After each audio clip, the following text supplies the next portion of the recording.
is Gamer1745 here, and we're going to be playing some Hearts of Iron 4.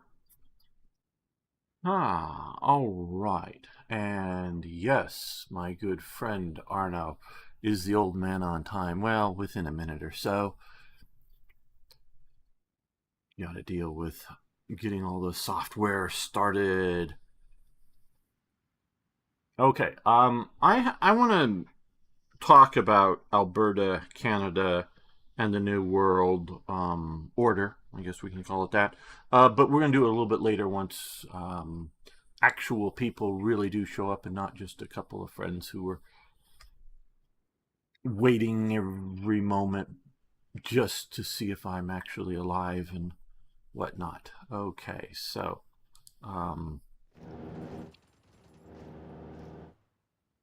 let's check out. We're getting ready to available war goal going after Belgium. Demonstration of military achievement, loyalty to Denmark, stability. Okay. Week is for the sleep. Yes, Lum. Hello, how are you doing, my friend? Stability. Okay, support. Let me continue to do that.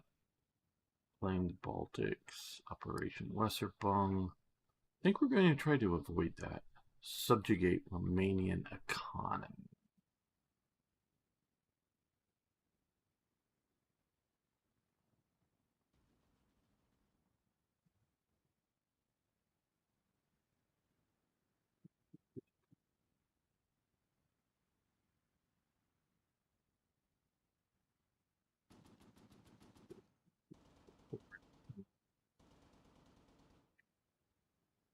Treaty with USSR.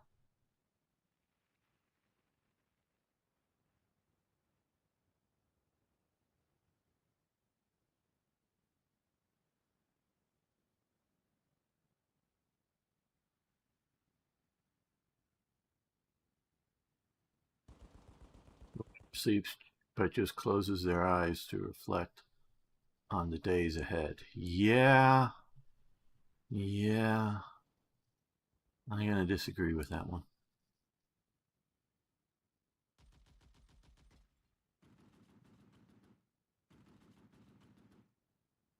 Swiss gold or Tannenbaum, which is the invasion of Switzerland, or the plan to invade Switzerland that was brought up to Switzerland.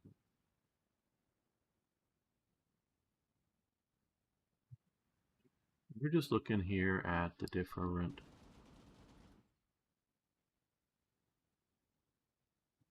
events.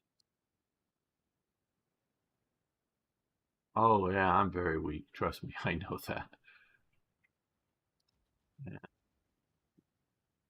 East. I think we control enough of the East to have that work properly now if we wanted to do it. Defense of the Reich. The Luftwaffe program, which grants fighter production. Salvage captured equipment. Not bad. Military factory. Alfred.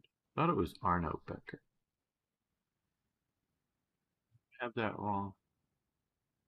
Disagree is close the eyes and think sleep is for the strong, but it's not close. Yeah, I understood.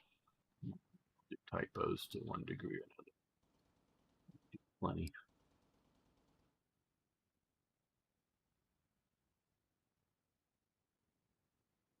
Pack tactics.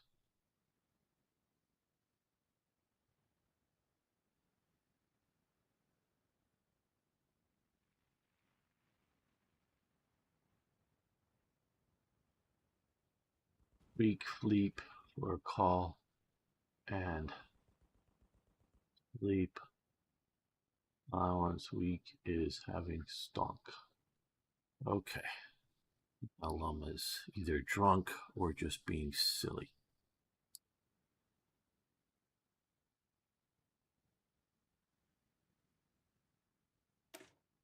We will do that. 70 days. Even with that, we will do that.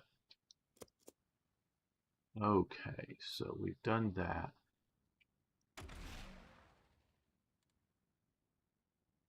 Gonna worry about that.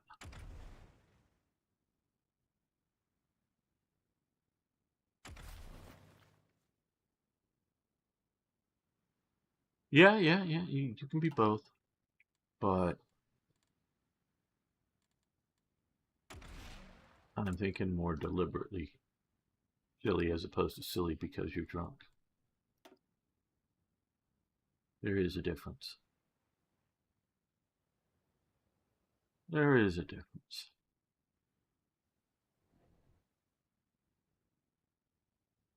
Okay. One is two and two is one with a pinch of pepper. Uh-huh.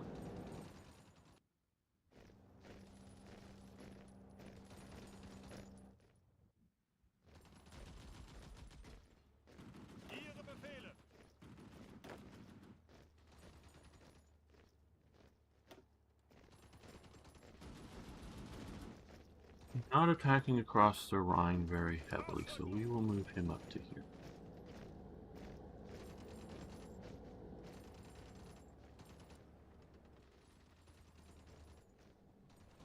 I'm sure I'm not prepared for this, but let's do some air operations. Okay.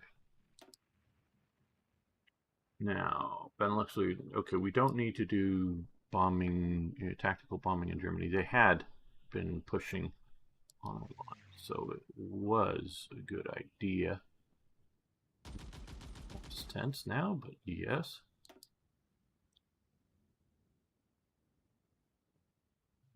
Air coverage out there, fighter coverage, I should say, is still a good idea. Standing by. Put you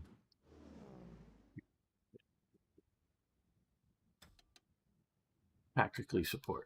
Remember, got a great idea. You should fully commit all your troops into the Maginot Line. The French would never expect that. And hello, Dutov Devlich. Reorganize is good for reducing some of the air penalties. Yeah, I think you're thinking of.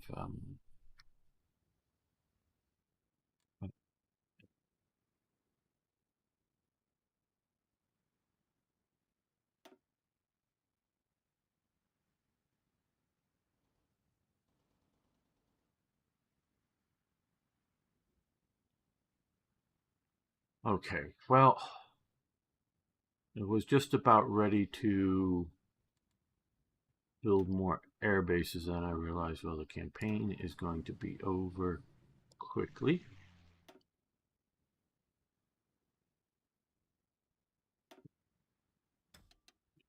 That here, that's moving to small.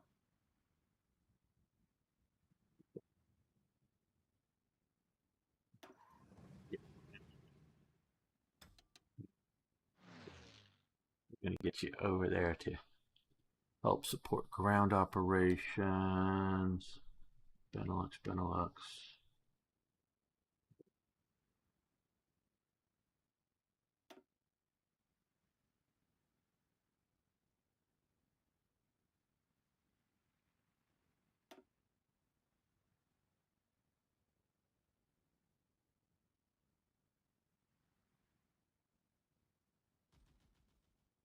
Oh, we have Hungary close air support unit. Okay. Give Belgium to the Netherlands and call it Southern Netherlands. I'm probably not going to do that. It is an interesting historical element.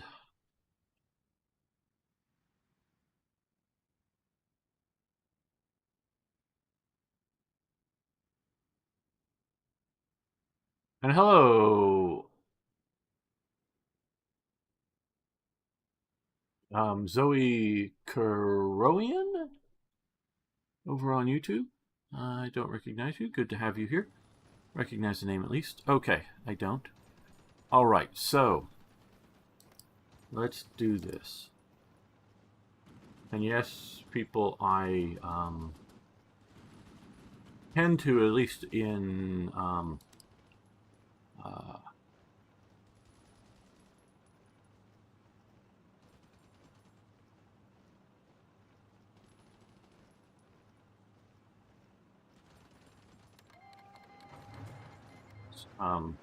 not use. Actually, we're gonna wait a day or two to do that. Battle plans in single player.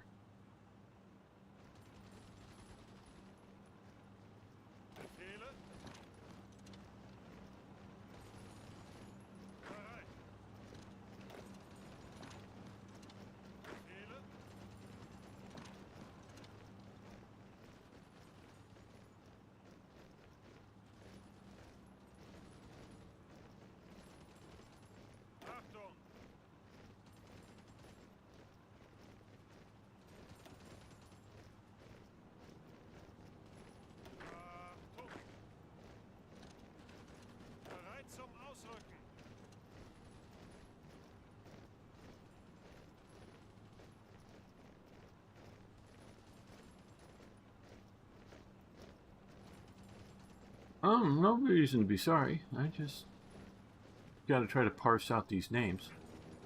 Just because you never work doesn't mean everyone is lazy like you. Yeah, I've never worked, that's true.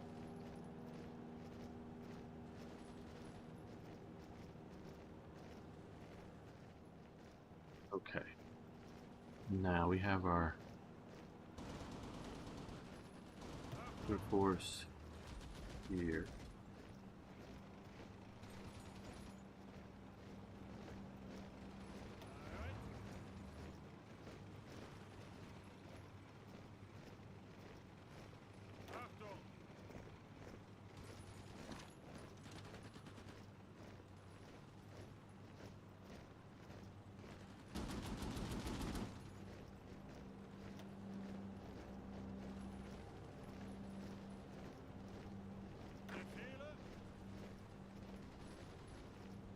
There.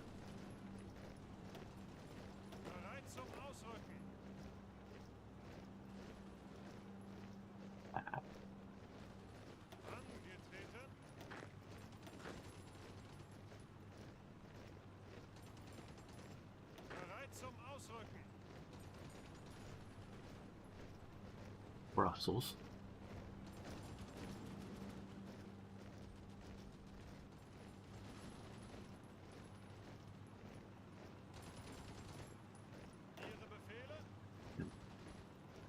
Well, let's let's add.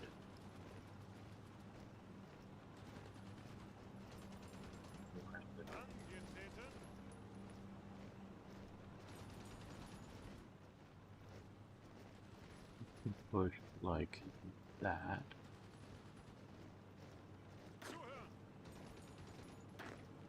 One division will push into here. One division will do a spoiling attack across there. Now, our main armored thrust.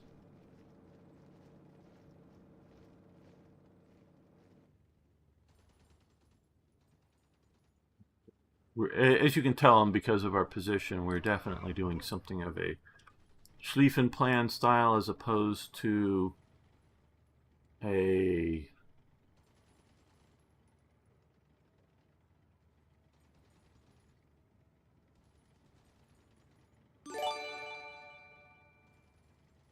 Dieppe, or no, not Dieppe, we're looking at Dieppe, the port there.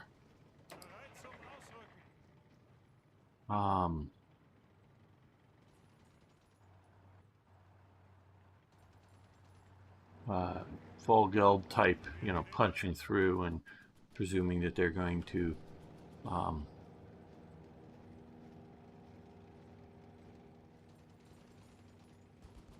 come up and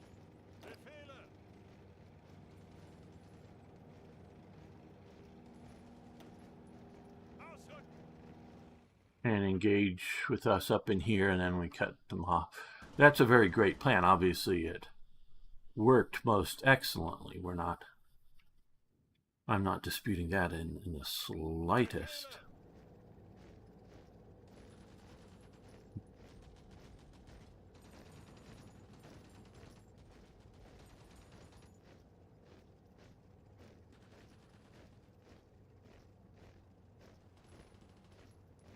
It's just where we're positioned now and what I think will be effective.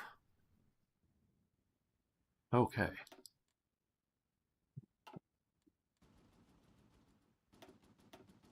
Here. Oh, close. Unpause.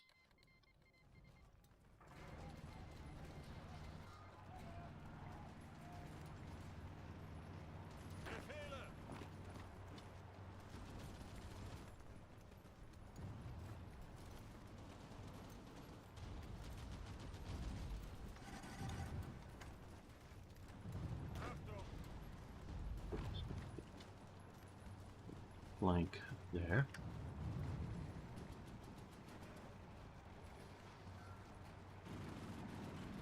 The French decided to defend their coastline, it looks like.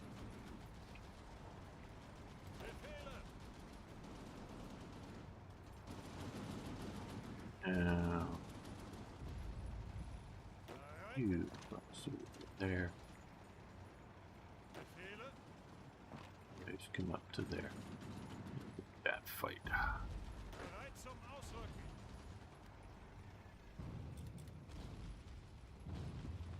They sort of decided to maybe. Okay. Just one division, but move that way. That way.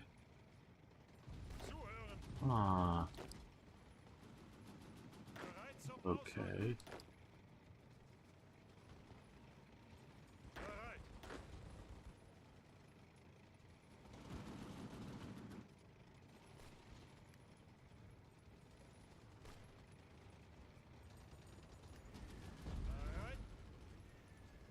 Is there anybody in Paris yet?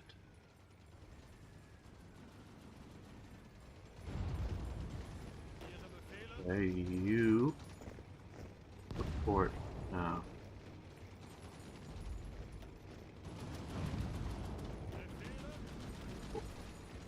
The attack there.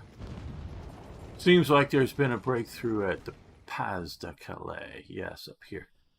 We're pushing along the coast.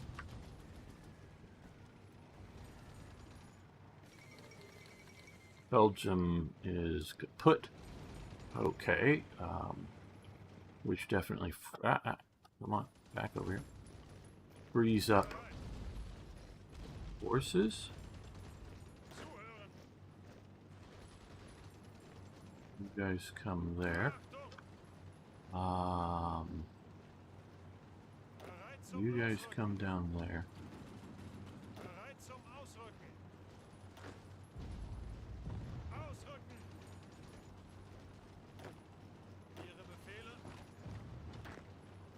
Cross the river and go there.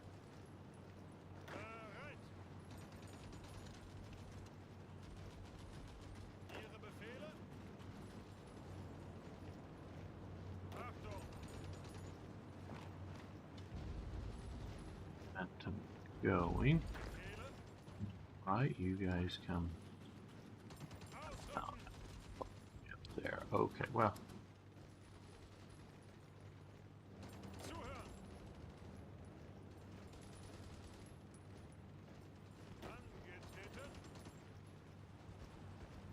You flow down like that. You guys come to here and here. You guys come to here. But the infantry's lagging behind. Well, always does. If the armor's punching well, which that. Will the Allies counterattack in time, or will the Germans' reinforcements arrive quicker? Yes. The world holds its breath. Yes.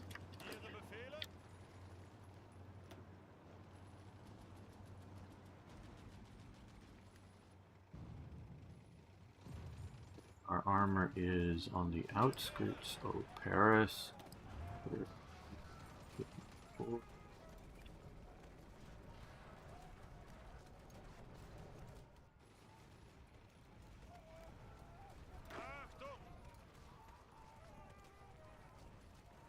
Come down to get ready and reinforce that.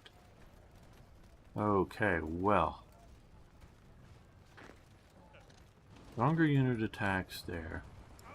Weaker unit attacks there to get that.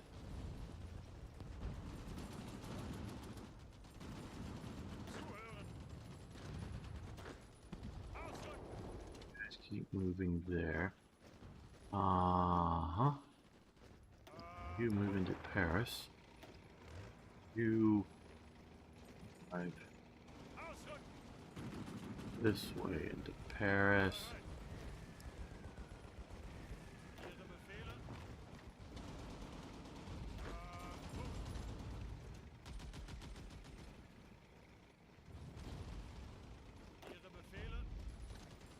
Do the river crossing there.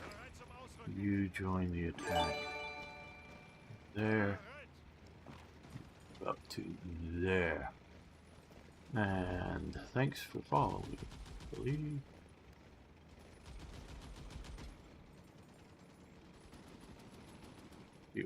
Okay, well, let's look at our ledger. Of course, we're using up lots of equipment because we are still training units and we are having losses in combat. We have a particular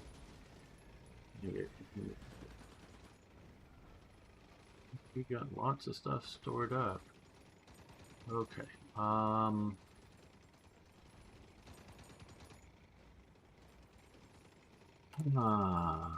Well, currently we have enough resources, so let's increase production. We've got several new factories here.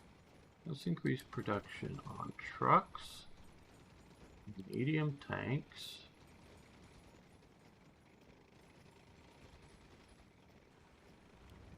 fighter production increased.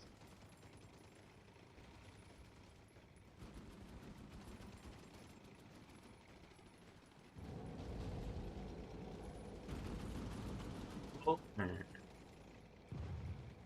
close air support and tactical, and for the next factory that we don't have yet, we'll do that. Yes, they may have declared that an open city. That's quite true.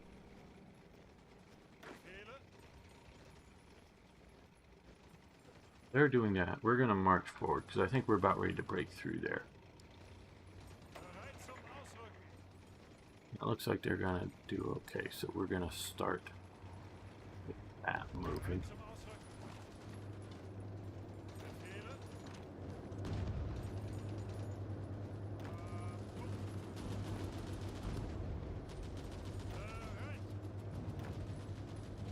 One recover a bit more, the other one we're going to attack with. These guys are ready to attack. Yeah, it may be not a great attack, but it's spoiling it, keeping those units from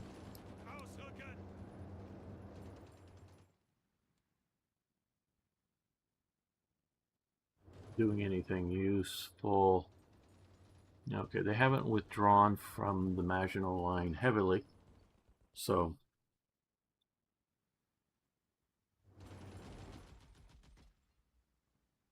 I'm going to really attack across. Well, let's do this. I wish there was sort of like a pinning attack. We'll just attack here to hopefully pin down those 11 units. And we'll attack here. Begin to pin down those guys. And this division will attack there to pin those briefly. You're not going to do overly well. Put that, you push into there. Pushing into Paris, they got a little bit of force there.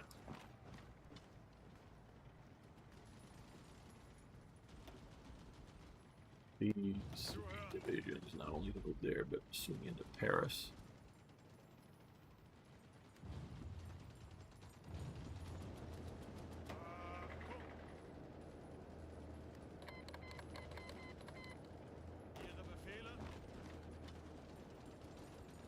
They decided to fight for Paris. Enough that they did get a few divisions there. Okay.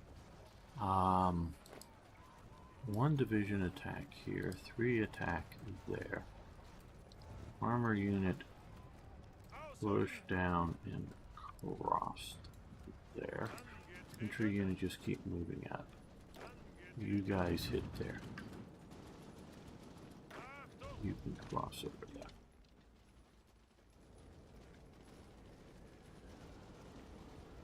And again, remember these attacks are not meant to take the province. They're just meant to attack. In real life, of course, the guy commanding the attacks would be told, "Hey, attack to pin, but don't, waste lives. Don't make foolish attacks. Just be a bit aggressive and."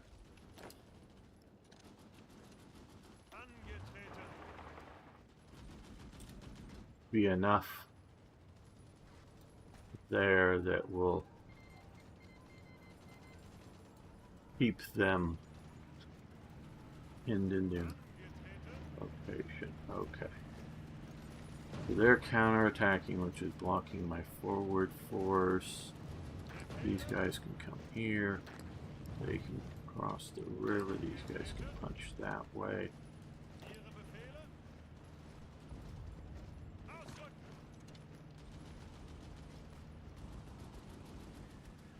Hello, folk. How you doing? Nuke Paris? No, we don't want to do that.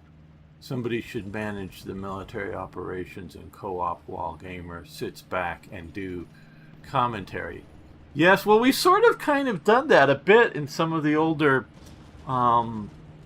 series that are still up on YouTube, in which I was playing sort of Supreme Commander and I don't know, was Arno playing one of the things, but like Lum was playing Goering or something, and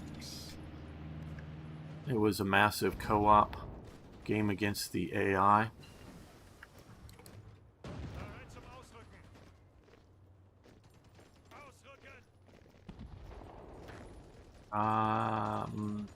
We will support this one. That was definitely a thing that we did. Wasn't so much doing historical commentary, but more just being, the Supreme Commander, Der Führer, if you will, and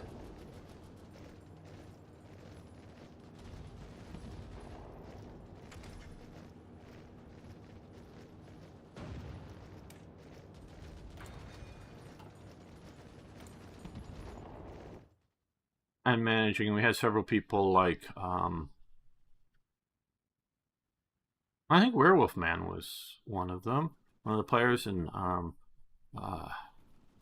Toy Jet was another, and one managing the Eastern Front, and his divisions were coming. Hey, can I have those 2 divisions assigned to my theater command? And I forget who was playing all what roles, and I think we've done it a couple of times. Really fun to do.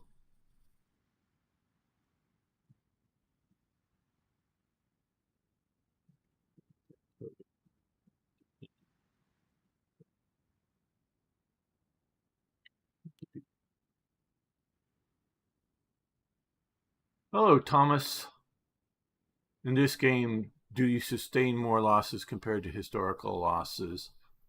Do you wear down your units quicker? I don't have a good answer to that. I am not a big this is just tension here. If you can sort of tell, I'm a little lost in looking for the the statistics, because they are around here, I know, somewhere, of that. It's a good question. I try to mostly play as if I am the commander, you know, in a reality sort of sense. And we will declare war.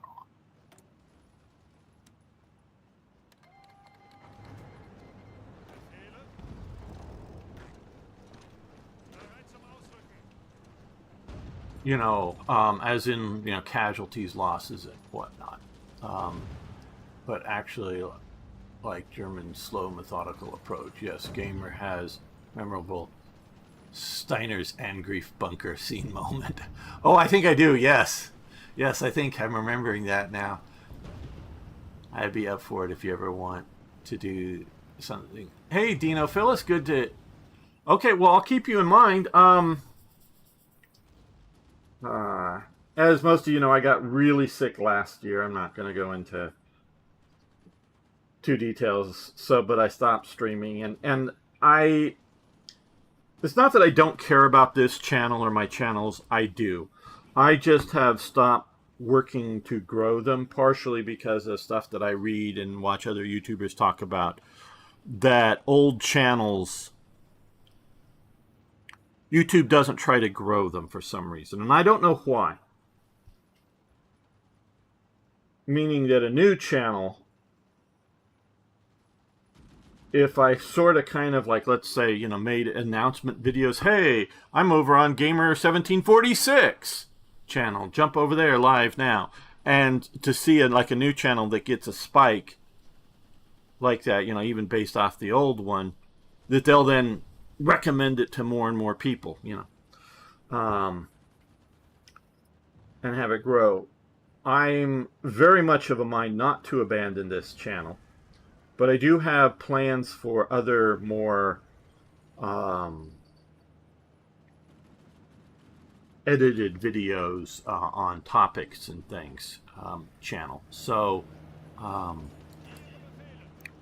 got lots of plans. So Dino, I'll keep you in mind. You know, obviously we talk a lot on Sundays, but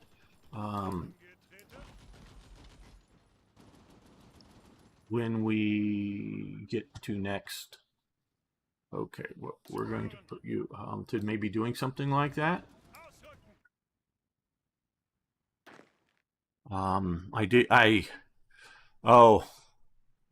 Another good, on I think mostly old live streams, if you want to look up, was when we were live streaming World War mode for War Thunder that we were doing. And that's why Team G got started. If I know Arno and Lum, who I think is around and whatnot, of course, because they were part of it, remember very much. But the creation, because when World War mode was announced, and there was already a group of friends playing War Thunder, you needed to do that as part of a team, and so we created Team G to support the channel, of course, but also to be able to play the World War mode. We very much would like to see it come back and to more or less stay in the World War II era, not like when they were trying to expand it into more modern periods. And we actually did pretty well, and we actually were in the top 50 of one of the events. So we do have an award-winning team there. Just won one award, sort of a participation trophy, I'll grant, but it was doing pretty well. And so actually, Ari and I got pretty good at working together at the the command mode, as opposed to just the driving the tanks and flying the airplanes mode of World War. And one time I got really upset with Ari. I mean, I apologized for it and all, but I did get very upset with him. So, and it was sort of like Gamer's Bunker kind of moment that I remember that. And I don't think Ari has hard feelings over that, but I did get upset with him. Um, I mean, it was over a reason to get upset, but it wasn't a reason to get that upset, if you know what I mean. Um, so yeah, that was good stuff. If you're looking for some uh, entertainment, there's a lot of stuff there. So yeah, I do have lots of plans for the, well, whether it's this channel or other channels. I want to do, and I will say this. I know, one gun tuber, See an Arsenal, really switched their format, and I like their new format. I don't know that it's better than it's. They now make it their episodes as if they're sort of an old school, because they deal with C and Arsenal, as in curios and relics. CNR in the U.S. Uh, it, if you're a CNR dealer for guns, it's curios and relics. The guns have to be, I forget, 50 years old or older, and it's not a full standard gun dealer license. But oh hey, yeah, your Browning High Power was made back in the 1940s or 50s. It's a curio and relic, yeah. The Browning High Power made 2 days ago, it's virtually the same. I mean, a lot of little polishings on it, up. It's not, yeah. So, yeah, that's where they get that from. So, they made it look like an older, at least to me, like a 1970s or 1960s, maybe even classroom and style of stuff. I'm planning to do not just guns, but some other historical items. One of the sort of hooks I'm planning on doing is, why does something exist? Um, why does, whether it's the Luger or the C96 or the M1 carbine or the whatever exist? And it's not, oh, somebody technically made it, because yes, that's part of it, and there's already people doing it. But like one there's what, and it's really, it's American too, but really sort of a European thing, I believe. Something called a bicycle gun. Um, and why do you have a bicycle gun? What's a bicycle gun? And no, it isn't like some of the really sort of wacky stuff that they mounted machine guns on bicycles. Yeah, to use the bicycle as a tripod, but also to pedal with it quickly as a sport. No, it's a very small pistol, a very underpowered pistol, and sometimes they would carry them with non-lethal ammunition.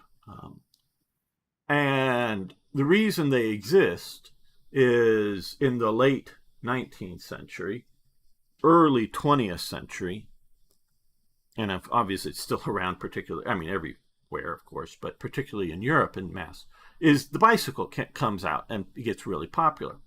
Well, there was a fair amount of, and my mother was a victim of one, got bit pretty bad. Just I think just one solid bite, but it did have years of lingering effects, by a dog just chasing the bicyclist, kind of thing, and she got bit. Well, they wanted to have before, and yes, here gamer goes. Yeah, I don't know, Mrs. World War mode.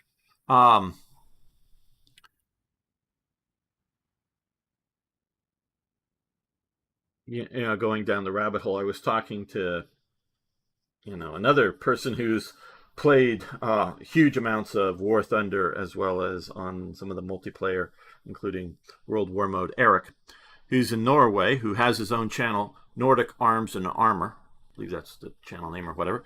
Correct me if I'm wrong, or post it if you're out there, Eric. Very, very good channel. He's doing an excellent job. he is looking at the scopes of Nordic history, military history, not just, well, I mean, I'm not saying he couldn't branch out into other things, but relatively modern, as in 19th, 20th century, not like the Vikings or whatever. I can talk to him. He doesn't plan. I say plan, who knows what he's going to do and decide to do. Plan on doing like Viking stuff or anything that'll, no, just more the 20th century, and not just Norwegian, but Swedish, Danish, and yes, how you cut it up or call it, whether Finland's a Nordic country. It's not really a Scandinavian country, but it is a Nordic country. And Finnish history. Some of his videos have really taken off, and he's also being sponsored by some museums and things to cover like the rebuilding of a Schnell boot. I believe they're doing in, was it some other, maybe it's a Norwegian boat or something up there and whatnot. So he's doing very well. But he went to an event that there were, and I don't know all the details of an event, but where there were reenactors at. I don't know if it specifically was a reenacting event, but reenactors were for like some anniversary at like a historical naval base, that was around, obviously, the 1920s and 30s. And I was literally, the sort of meme, the European mind can't comprehend.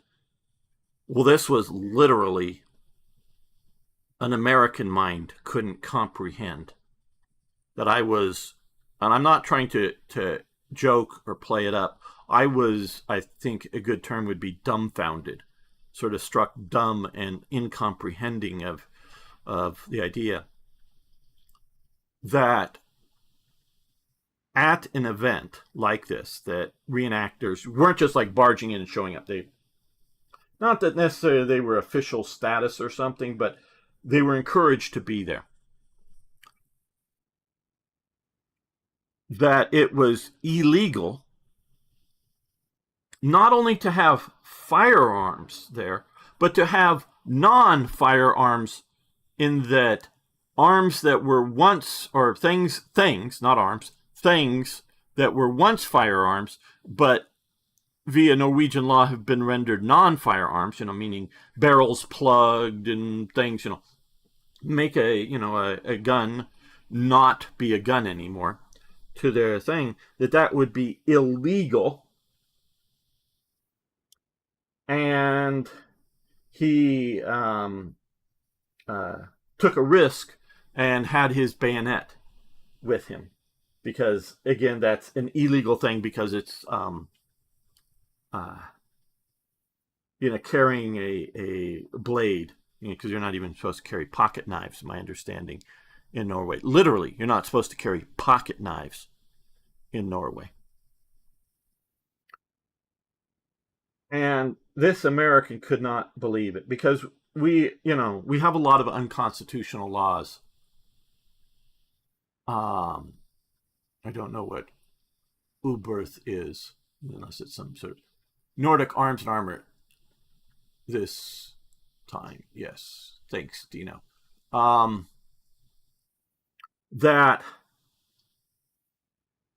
we have laws in cities that I don't know why the gun lobby never challenged. The simple answer is they weren't gun laws, but knife laws. Because are you going to argue under the U.S. Constitution? Well, they didn't know about knives in the 18th century when they wrote the Constitution. Of course they knew about knives and swords, and they said the right to keep and bear arms. Didn't say, nowhere in the Constitution does it mention firearms, guns, or anything like that. It just says the right to keep and bear arms. And you might very well be able to hang on your hat on the word bear, so maybe you can restrict tanks, because you can't carry a tank, you can't bear it. But it was common practice for private individuals to own artillery back then. Now, most of those people not all, most of those people who owned artillery as private individuals also may have owned a ship. But they would store it, take the guns off the ship to work it, or store up some, artillery pieces waiting for the next ship they were going to have, So, and the only regulation back then were some city regulations about storage of large, like kegs, of gunpowder, so that, you didn't blow up, accidentally blow up, if things caught on fire, blow up the city. It wasn't restricting ownership of how much gunpowder you had. It was where and how you were storing it. So yeah, a restriction, an era restriction, but it's sort of like, yeah. So this American who I have done reenacting, most of it, virtually all of it, was 18th century Jacobite Highlanders, again, where you see the Scottish motif and the stuff, 1745. So, yeah, there are photos of me dressed in kilts and things. That we have blade length laws. And just because of reasons, I've walked around a city carrying a sword, not just at an event, but whatever. And other members of our groups did, who at times, would go to the, go get something at the 7-Eleven or whatever that was across the street kind of thing. And most every city that I know of has laws against discharging of firearms inside city limits without good reason, meaning like if you're being attacked, that's a good reason, including like being attacked by an animal, which we have animals here that would attack you. Not that this wouldn't have attacked me. Just saw yesterday, I was in my front yard, and right from my backyard, a coyote sort of trotted by me and trotted up my street. They don't attack full-size humans. They might attack a toddler or something, but they don't attack us. Yes, I really am in the mountains. My secret base. It's not so much a bunker here, but it's a secret mountain base. But they, so meaning, and we also have javelina problems. And here in Arizona, I looked this up. 1, maybe 2 people a year get killed by javelina. Sort of like a jogger running along and they stumble into it. And javelina is a little pack. Javelina are not pigs, but they sort of look like pigs. Pigs are Eurasian animals. They are not native to the Americas at all. So all of the hogs here are, whether in North or South America, the wild hogs, they are all introduced invasive species. Javelina are purely an American, mostly I think North American, but purely an American species that I think does have a common ancestry. I mean, you'd say all mammals, if you will, to some degree have a common ancestry, but may have a common ancestry with a pig, but in no way are they a flavor or type of pig. And they're small compared to what pigs can get to. They're small, but I mean, they can, weigh 60, 70 pounds and, go after you. And more people also get hurt by them. But so if you stumble into them. So they're not really that dangerous, but if they were sort of acting up and I discharged my firearm, because technically I am in a city here, and it could be a small town. I'm not going to define what it is. I'm not totally way out in the country, but it's a small town here. Yeah, if I was discharging, a firearm there, and if the police showed up and go, oh yeah, I was being attacked by these javelinas, here's 2 dead ones. Oh, okay. And the police would just sort of be that kind of thing. Be careful, and leave kind of thing. But I was at Scottish events, and we would check with at least the event organizers, not necessarily the, because sometimes they're at county fairgrounds and whatnot, not necessarily the operators of the fairgrounds, but with the event organizers about discharging our muskets. Now we weren't loading any ball; we were just in essence blank firing, but packing it with a fair amount of wadding to get a bang out of it. And we would do that in front of police, who were there, sort of as security or whatever for the event. And at times in different cities. And these includes things like within the city of Los Angeles or Orange County City. So these aren't just like little rural communities or something. That nobody, was freaking out by swords, blades, guns, and guns being discharged. Oh, and if you're thinking, oh, well, it's just muskets. Well, a friend of mine who ran a different organization, he specifically did reenacting of the British at the Battle of Omdurman, which was, down off of Khartoum, down here in Sudan, over here. and he had a Gatling gun, and they dressed as one of the British units there, and of course Martini Henrys. And at events, he would fire the Gatling gun, and they would discharge their Martini Henrys. Yes, again with blanks, not live ammunition, but nobody was running over to the policeman and saying, "Mr. Policeman, check out. These are all blanks. Check this out and approve this," or or whatever. No, we just did it. Nobody here, and this is even in gun control California. It wasn't as bad back in those days, but nobody was like, no, the police weren't being curious. Are you sure you've only loaded blanks in your gun? It's just a presumption that a group, it's not just some, I'm not even saying like gang members, they're just some teens that, by a campfire at night discharging firearms or something that may be drunk. We're not talking like that, but you're sort of as a somewhat organized group, sort of a presumption that you're at least attempting to, be safe about what you're doing. And I just couldn't comprehend that.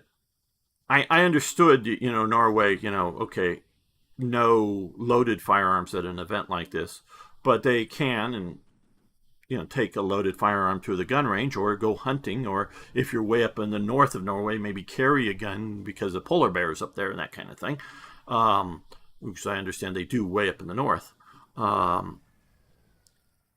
But the idea that unloaded guns in a reenactment, even technically, if it is illegal, just because they make laws against carrying guns around, that no police officer in their right mind would even conceive of arresting somebody for that. And I don't even mean like the British caution, where they write out sort of a caution note or something. The other thing American can't. You either are, at least from my experience, either like issued a ticket or whatever, or if they just caution you, it's just like, "Hey dude, be careful with that," or "Hey, next time don't go so fast," or just sort of like some, not like a writing up a report, just sort of like, "Hey, yeah, be safe, dudes," or whatever the language would be, but in that sort of venue as a caution. If they saw a bunch of reenactors, or Ren fairies as we called them, being a bit dangerous with their sharp, pointy instruments around somebody or even themselves or whatever, they might call, "Hey guys, cool your jets, be a bit safer." The police might do something like that. But that's, even if it's like technically like, "Hey, you're not supposed to have swords while you walk down the street," but they're all wearing, 17th century, German Langschneck or whatever, or 15th century or whatever costumes, and carrying the Flauberges and whatever, walking down the street. Yeah, I'm probably going to go get on a vehicle to maybe go to the Ren Fair 30, 40 miles away. No police officer would even, other than maybe stop by and say, "Hey, that's cool. Can I take a look at your swords?" And, or something. Which I've sort of had that kind of thing happen. That yet can't comprehend that people, that the police or anybody would even consider that for a culture, and this was like, a cultural heritage type event, that you would be kept from having unloaded firearms, and then even more so non-firearms, and that they, been demilled, defunctioned. Yeah, they're a club, but I mean, you can, any sort of big thing is a club. Beyond that, just going back to it. So yes, it's the name of famous Viking Age sword manufacturer. Okay, cool, Dino. I know sort of where you're from, and sort of on the edge of the Viking world. These swords are so famous and renowned that they were period fakes, like Chinese bootlegs. Well, Andrea Ferrara blades in Scotland are something that was heavily, I don't even know if so much faked, and back when I was involved in it, I was dealing with some of the most academic and practical, both terms, researchers on topics. Maybe not so much sword, some museum staff and whatnot, but with some of the other topics that we were, and I do say we, both my group, and members of my group, and people they associated with, that they knew and whatnot. So part of it, and I was doing during that time original source, which means going back and looking at period documents, doing some original source research in Scotland. I was traveling there and doing that on the military campaigns. That was sort of everything. My other people I knew was doing looking at and trying to figure out period dyes, pre-chemical, looking around the environment of what they would do and how they would make the dyes for the tartans and whatnot, and how they all worked, and really, doing deep dives and all this stuff. We're not really sure, at least we weren't back then, whether the people were being fooled by the Andrea Ferrara stamped on the blades, or whether that was just a sign that it was supposed to be quality, because not every blade had it. Not that it was, or if it was a magical, might be saying too strong of a word, but a sort of, a good luck kind of thing. Not that because you have a wearing a good luck symbol that, oh my God, it's magical, it's going to actually protect me. No, it's just sort of, a superstition, a whatever, and even the people that believe in it gives me good luck. Well, is it really magical, or is it just sort of my lucky charm kind of thing that I feel better, security blanket?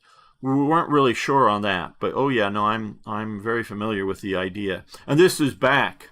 And now the Andrea Ferrara, if I'm remembering, and again, this is a lot of stuff from 30 plus years ago. Yeah, I'm that old. I think it starts more in the 17th century, but still is continuing into the 18th century. So yeah, no, there were definitely cases back then of, and I wouldn't know about, and I have no whether they were period fakes, or just, like I say, because we weren't sure for these others whether anybody was thinking it was an actual Andrea Ferrara blade, or whether it was something stamped on the, good blades, and so it was a continued tradition kind of thing. I don't know. Because I don't know that the Gaelic Highlanders understood the meaning of the Italian, I believe, or Latin, or whatever name. So, yeah.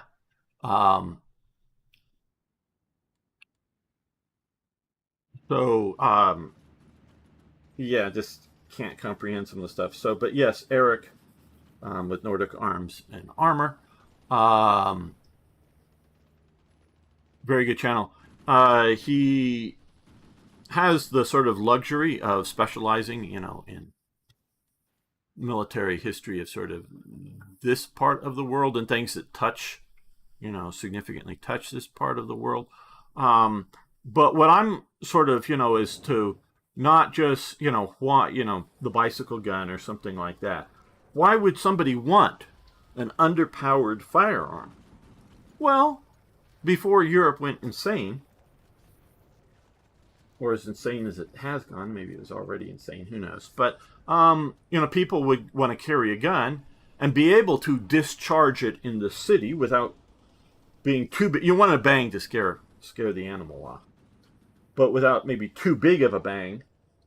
And you don't necessarily want bullets going flying through buildings or going and doing serious harm. And yeah, to a point, with women or men, women may be both anti-robbery and anti-rape kind of thing. Men may be a bit more, and they had a lot of pocket pistols, anti, being mugged. Because there was the Apache. If you know what the Apaches were. No, not the Native American Indian type people in America, but the Apaches. But why people would want an underpowered gun, and so why, and look at the reasons for things like that to exist beyond just a sort of technical reason for things to exist. Sort of a cultural, historical, political, diplomatic reason for things to exist. Okay, we are going to put you on the train and send you over this way. You this way. Along with the armored divisions, it's already been scheduled to go on trains. So yeah, some of this stuff I how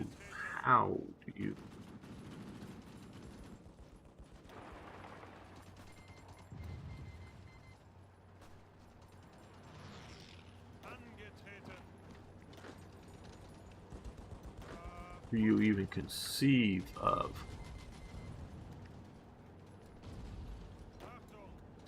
the lunacy?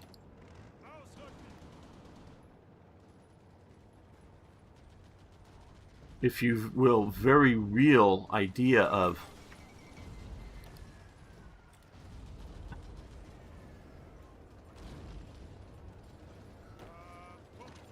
deliberately making your citizenry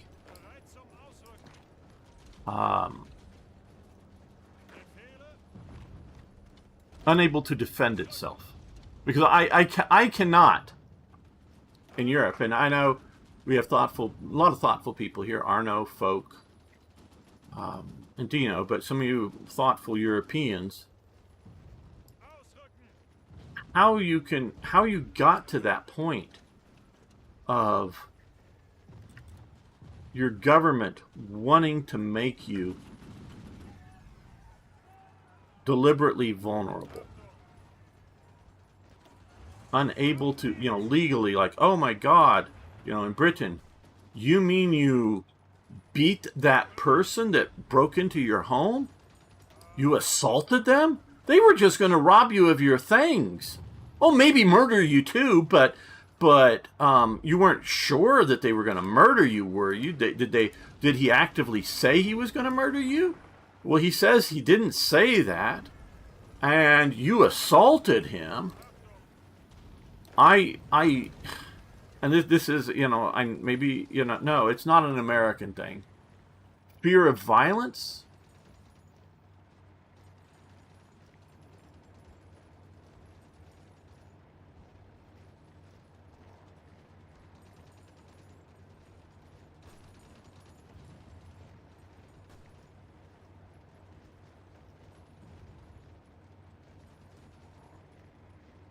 Gamer's having another one of those moments.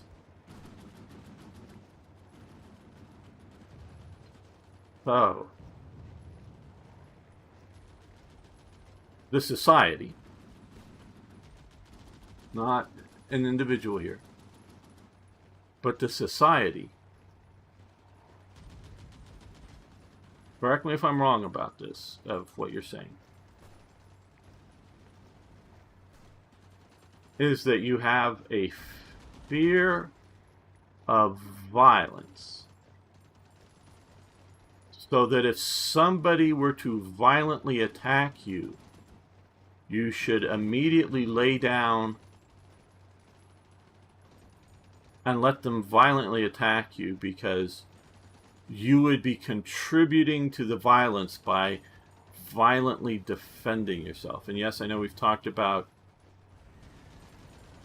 the woman getting in trouble for assaulting her rapist, that it is the fear of being attacked that you are unwilling to, your society is unwilling to have somebody contribute to violence purely by defending yourself, because that in and of itself would be a violent attack.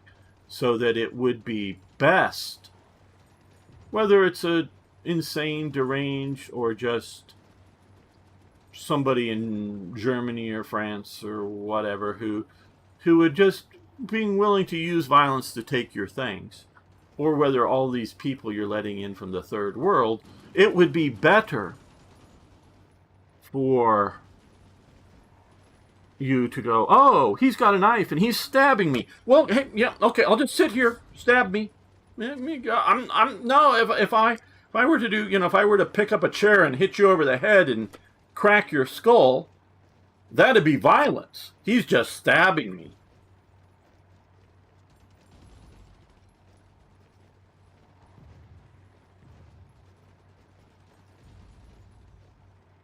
Do I have this right? I'm going to read. I know Dino's been saying some more stuff here, and I do know Dino to be very thoughtful. So, and the idea that the only people who serve the state can exercise violence, right? Meaning those trained, those who can be trusted. A good example is whenever a violent crime happens, especially things like school shootings, accessibility of weapons is considered the biggest problem. And Theo is saying, in theory, Germany has some of the most pro self-defense laws compared to other countries, but we get strict anti-gun laws, and also there are some anti-knife laws introduced. Yeah, knife laws were because of all of the recent stabbings, which have nothing at all to do with the immigrants. Yes, and I get that. So the idea is that if we ban all knives, then no one will be able to stab people anymore. Now, I'm not, I'm cautious because of people, but what they say to me. But Dino's talked about enough on the Sunday streams where he is, there in person, not just as a texting, that he's German. And lives in Germany. I don't want to out any more than that. He has, but I don't want to do that. So I know I'm talking to German. Maybe you can let the people of Germany know, the government, and write a letter, because I'm sure they must have missed this. People in prisons make knives and stab other people. And by laws or actions, you cannot be more effective than a prison. Because by your nation's logic, you are in essence the logical conclusion, because all these other laws will fail, again, at some point. Because I don't know how, are you going to serialize all of the butcher knives that a butcher is allowed to have? Or, oh, hey, we're just going to ban, some of them ban meat eating, so you don't need butchers. But how are you going to cut other things? So how are you going to cook and cut things without knives? And people will probably find a way to make a knife, like they say they can make them in prison. So the logical conclusion of that thing, and it isn't too extreme, is that you're going to make a prison out of your country. Because we're not talking about more effective enforcement of current laws, like, arresting people who do crimes and putting them in prison for a very long time, or other sorts of punishments that make it undesirable for it, and realizing that, yes, people will just flip out and do some sort of violence, run somebody over with a car. You hear about the crazy woman who finds husband or something with another woman or man or whatever, and runs him over with her car. I understand being upset. I don't understand the running them over or attacking them. That just may be my cultural thing. Very, very upset, yes, but but yeah. So that the only outcome is creating a prison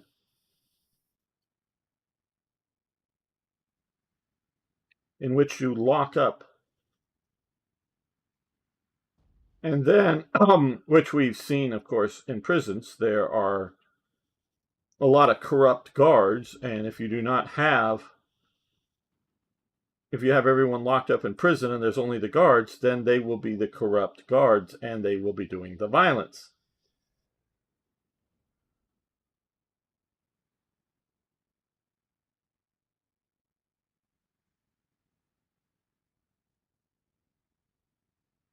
The more I learn, the more you know, the more I know there's a lot of hatred for Trump. The TDS, or Trump derangement syndrome, is out there. I know that. I really wish we could get away from it because Trump is at most a symptom. He is not a cause.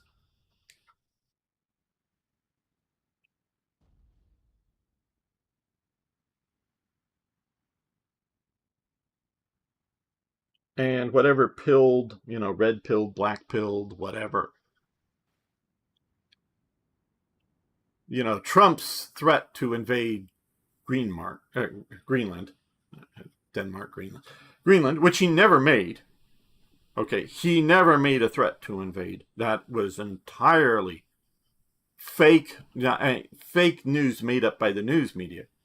He had just invited the president of Venezuela up to a courthouse in New York City, and he was on an airplane as he did that, and a reporter, whether the reporter was prompted, to ask about it or not, I have no idea, but asked about Greenland, and he says, yeah, we need to get it one way or another or something.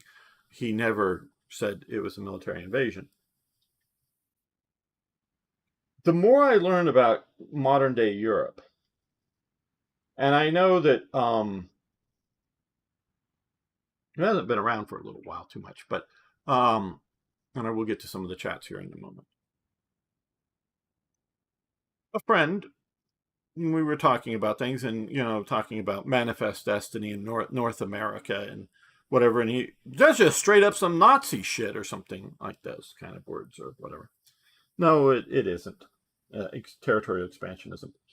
But the more, and it's literally mental health problems. And I know, look, many crazy people don't realize they're crazy. They think they're the sane one in the room and everybody else is insane. Okay. But many Europeans are insane. And when I say many, I mean more than half. That the idea that somehow Denmark has rights to this territory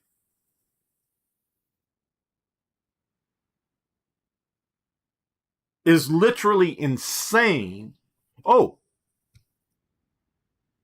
that Denmark has rights to this territory here. So it's not just, because it's in North America or it's some other, that Denmark has any fucking rights to this territory is a fucking insane idea. Okay? Why do they have any more rights to this territory than the people living in Timbuktu, which is a real place? It's, in American parlance, it became sort of a, fabled far off. Of course, the people out in Timbuktu. No. What they have is the military might to hold this territory. There is nothing in this world out there that you're going to go to The Hague or the UN and sue Russia over territorial gain somewhere, and there will be a judge sitting in a robe somewhere and will make a decree that, no, Crimea is actually Ukrainian territory, and Russia, you're going to have to evacuate it. Here's your orders for evacuation, and don't mess up the carpet as you leave. Okay? no one has rights to this territory. Okay? There is no such thing as rights to any territory anywhere on this planet. Okay? If you believe so, if you actually believe so, not just you using rhetoric, but you actually believe that anybody has any rights to this territory, you are insane. Now, maybe I'm the crazy one, and everybody who believes they have rights there are the sane ones. But no, because I've looked at history. There, I know the Americans with Manifest Destiny, we claim those who, set it up as a God-given right to the territory. Okay. And I know the Jews claim that God gave them the Holy Land, the Promised Land, with Moses in the desert, right? And they hang their hats on that. I'm not trying to dispute their religious belief. If God has given them their right to it, and maybe God has, because they're controlling it now. They lost control for a while, and some Jewish people thought they lost control because they lost connection or doing the proper things with God, and God was punishing them. Punishing them. And maybe he was. Maybe that is reality. Maybe God is really controlling this. And maybe God gave this territory to what we call, and they call themselves, the Ukrainian people. And they have God-given rights to it. Well, God can defend it for them, okay? God, and it may not be, lightning bolts from the sky zapping Russia, I'm not talking American or Jewish space laser lightning bolts. I mean just natural lightning bolts going off and zapping Russians as they come across some border. I'm talking God maybe in, God helps those who help themselves kind of thing. Maybe God's helping the Ukrainians. But that's up to God, okay? And I'm not going to get into my beliefs in God on this channel, but at all, whether you believe or not believe, that isn't any sort of point here. But even beyond that, whatever I say, if God is pushing something or defending something or whatever, God really believes it belongs to the Russians, and so God's helping the Russians. That's all beyond my ability to understand, comment, verify. God is not sending me, so again, I'm not insane, sending me messages saying that, yes, that territory rightfully belongs to a certain group of people or something in my dreams or whatever. He is not. So I have no ability to comment on whether God believes Ukraine belongs to the Ukrainian people or what God believes the borders of Ukraine should be. So no one has any fucking rights to any piece of land anywhere on the planet. Okay? Straight up. And I'll get to the chat in a moment, and please do comment. I do like this to be an interaction.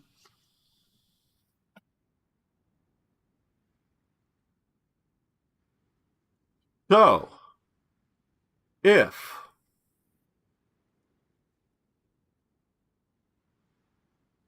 and this can be legitimately,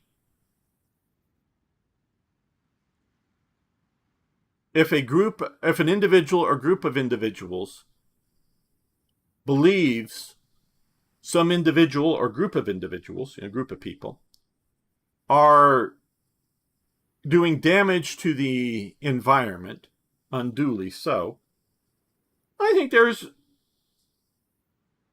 not rights. We're not talking about rights, but I think there's a reasonable moral argument to use violence, force, kill people, and we're not, it doesn't have to be kill people. It could be just, when someone comes to evict somebody from their home or something, whether it's because they haven't paid property tax or because they were renters and they stopped paying or something. Here in America, at least, it's often the sheriffs, because those are the people the courts normally have, do this stuff. The guy who's coming and serving the paperwork has a gun on his hip. So ultimately there's, it's hopefully, just handing the piece of paper and saying, nope, you've got to leave. We got, we're going to get you out of this property and lock it up or something. Hopefully, it won't come to violence, but in theory it can, if they were to peacefully, just, well, we're just going to sit here. Well, they might get people and manhandle them out, carry them out. But if they were to offer violence to these people, there was recently, I believe in California, somebody over like an eviction notice or something, older guy, went in and, shut the doors and everything and puts on body armor and weapons and then comes out shooting. He may have thought he had nowhere else to go and this was the end of the line and was upset at the world. And, it's not a rational response, probably. I don't know everything going on, and a police officer gets killed, and he gets run over by their sort of armored car and killed. So, there is the threat of violence on a simple, eviction, and with potential, not like, oh, the first thing we do, if you don't immediately follow orders, pull out a pistol and shoot you or something. No, it's there if, if somebody pulls out a knife or whatever, like we were talking about, you can pull out a gun and shoot them. Because sometimes people will do irrational things. Excuse me. So, so we can look at that. And I know the Green movement might be willing to use violence very readily.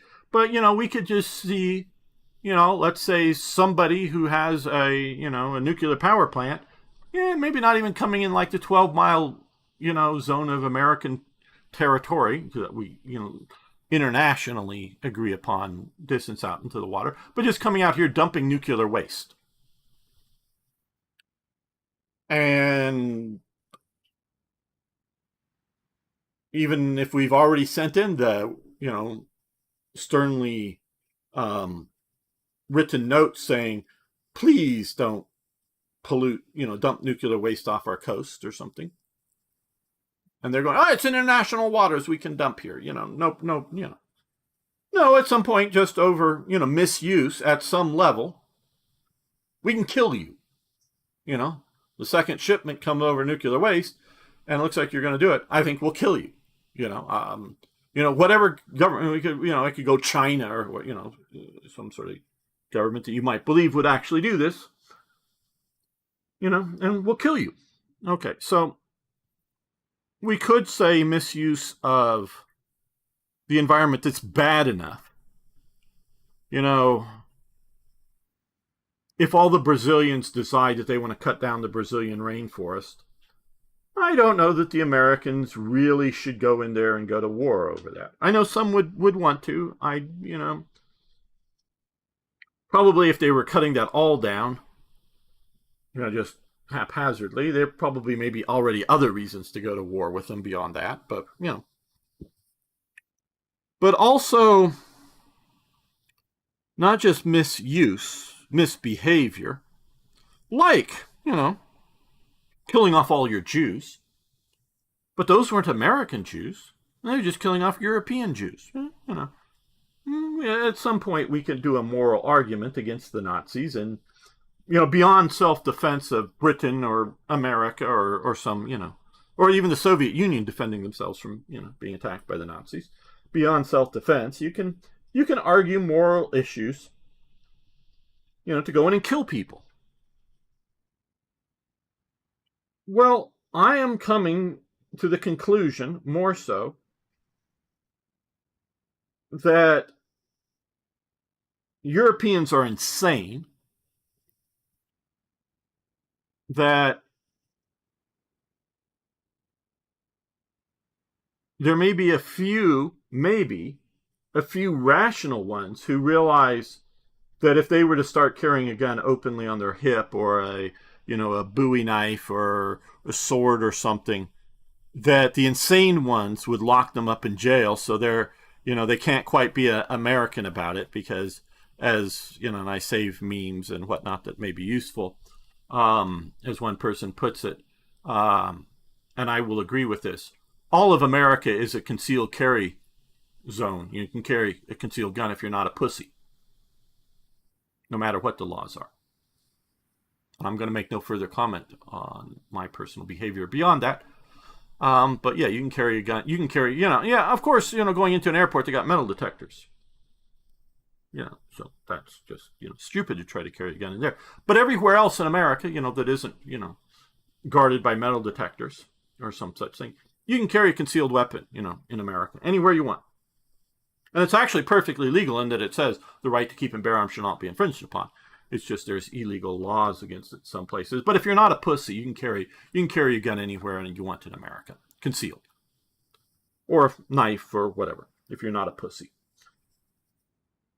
But I can see in Germany or in Europe, let's just say Europe. I don't want to say Germany specifically because I don't want to argue over a particular law in a particular country, that rational people.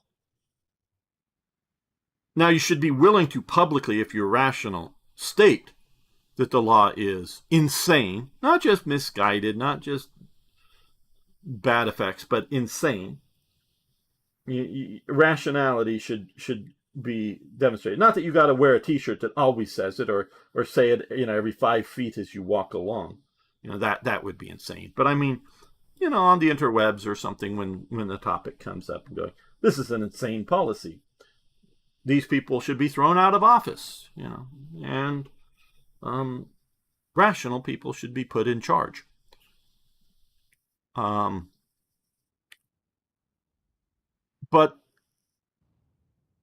I'm coming to the conclusion, and yes, you Europeans, and I, might think, oh, straight up Nazi.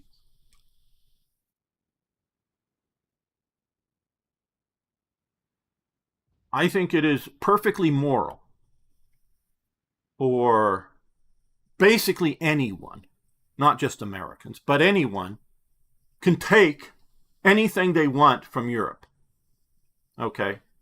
Anything they want. If we want to take Greenland, we, the United States, I don't think there's a moral argument about it, because it's not that they're like polluting it or killing off all the seals, or they're just have given up.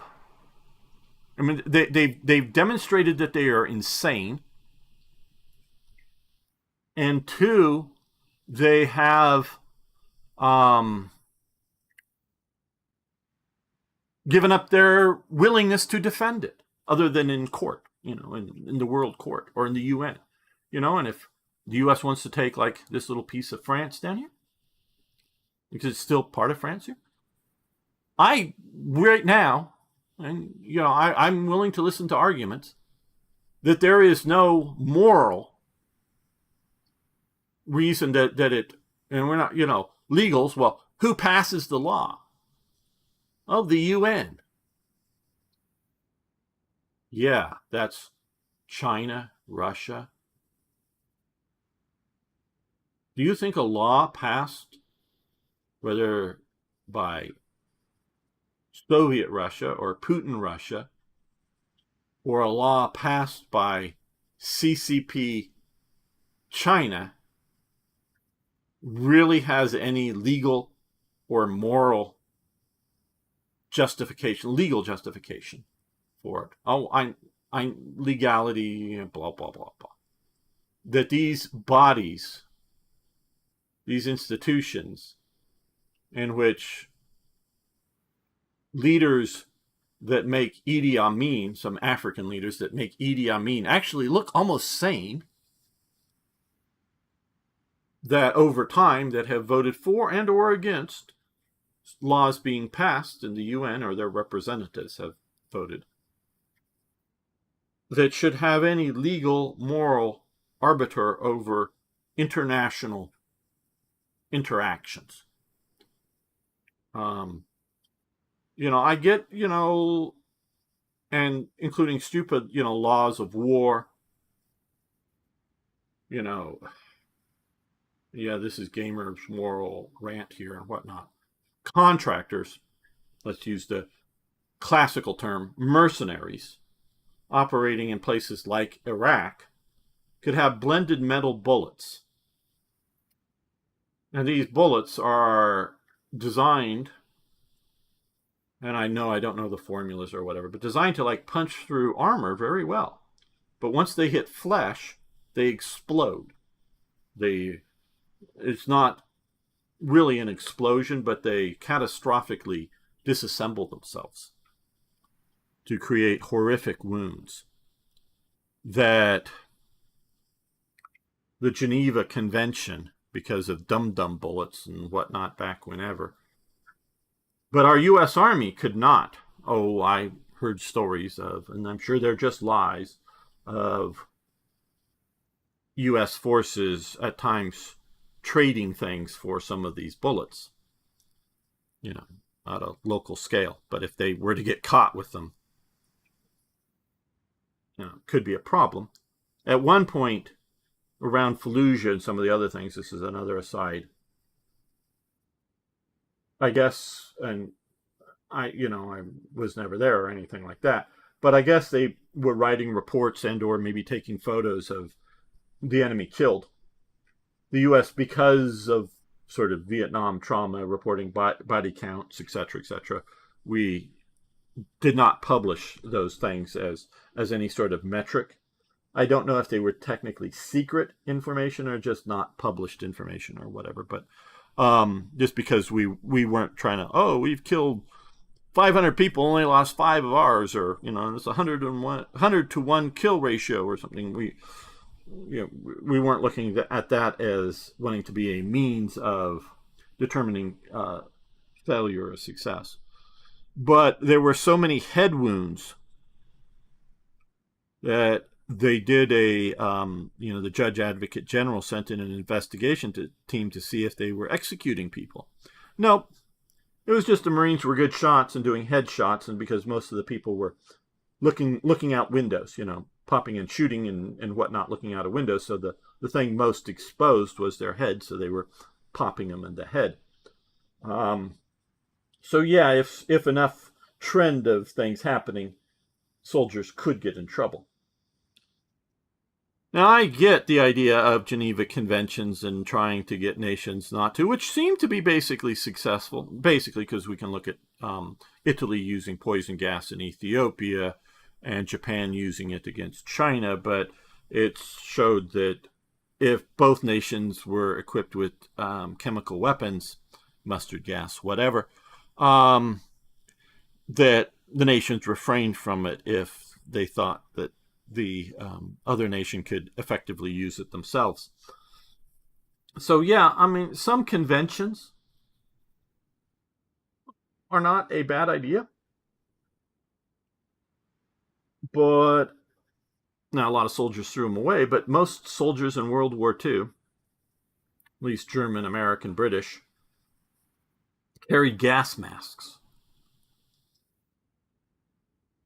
At least issued gas masks to honor the threat that, yes, if the other nation started popping it out, they can't destroy a few divisions or a few corps or something and make a great victory before the other nation starts using it. No, get it? No, it was just, they were protected from it. It's not,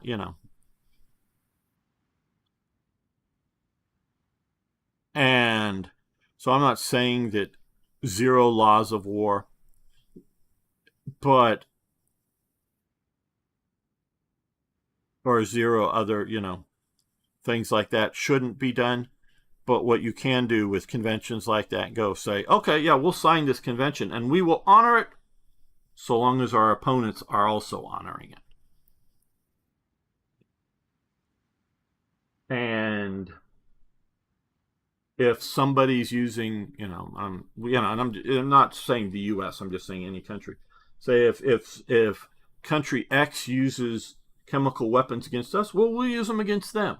That doesn't mean if country Y attacks us and doesn't, don't think that just because we used it against country X, we will use it against country Y. It's just only we'll use it if, and not even necessarily like as a retaliation, but as a tactic if you're using it against us. So if you don't kill our prisoners, we won't kill yours. But if you see us killing other prisoners, that's because maybe that other, nation was killing our people, as prisoners and whatnot. So you can have conventions, if you will, practices. And that is not insane, because if you're willing to lose, something like the Polish people, they were going to be erased as a people. I don't know that they were all going to be killed. They might just have to transform into other things, but we can just go they were going to be erased. So whether that was happening during the war or after the war, or some point they were going to be erased. So any means to defend themselves is legitimate. Any means. But if you're just talking about, where's the border of our country? Or, our country's gone because we're conquered, But does that mean the people are gone? If the U.S. tomorrow, because of the insanity of Canada, and I was talking to some Canadians on Twitter, just in the last 24 hours over the Alberta, some people are saying it's going to become independent. I don't know that it's going to become independent, though there is a large, I don't think majority, but I do think like 30+% the people are saying independence. Now, I'm warning some of these Twitter accounts that is not an option. I'm not saying they don't become independent. If they become independent with the then, because they become an independent state, with the then, and this is sort of where I wanted to go, and I will get to the chat. I'm sorry about taking so long. Become an independent state, and then join the United States as a state with all the rights of statehood and all that stuff. That is a viable option. But and one of these people, we just want to be a friendly nation in the North with zero tariffs, etc., etc. That is not going to be an option. This has nothing to do with Trump, because I don't think Albertan independence is going to come within the next 2.5, 3 years, or whatever, that Trump is still going to be president. I can understand the idea that a mechanism of leaving the Canadian Confederation, or whatever it's called, through electoral and legalistic processes and becoming an independent state, and then collectively through legalistic processes become a member, a state in the Union of United States of America. Because, again, historically, twice, once as colonials before we had negotiated or recognized independence, during our American Revolution or War of Independence, or however you want to call it, we invaded Canada and got our butts kicked, and then later, with the idea of including Canada as part of the rebellious territories, the rebellious colonists presumed that the Canadians, or whatever you want to call them, they weren't specifically called that then, but the people living up in those things, must equally want to be independent from Britain as they did. They didn't. And then later in the War of 1812, enough people just thought they could conquer Canada. Some people might have been denied their rights to property, physical land property or something, but it wasn't so much to go in and, pillage their warehouses and carry off their women and, shoot the people so that we can take their individual, farms or land from them. No, it was just, a political takeover.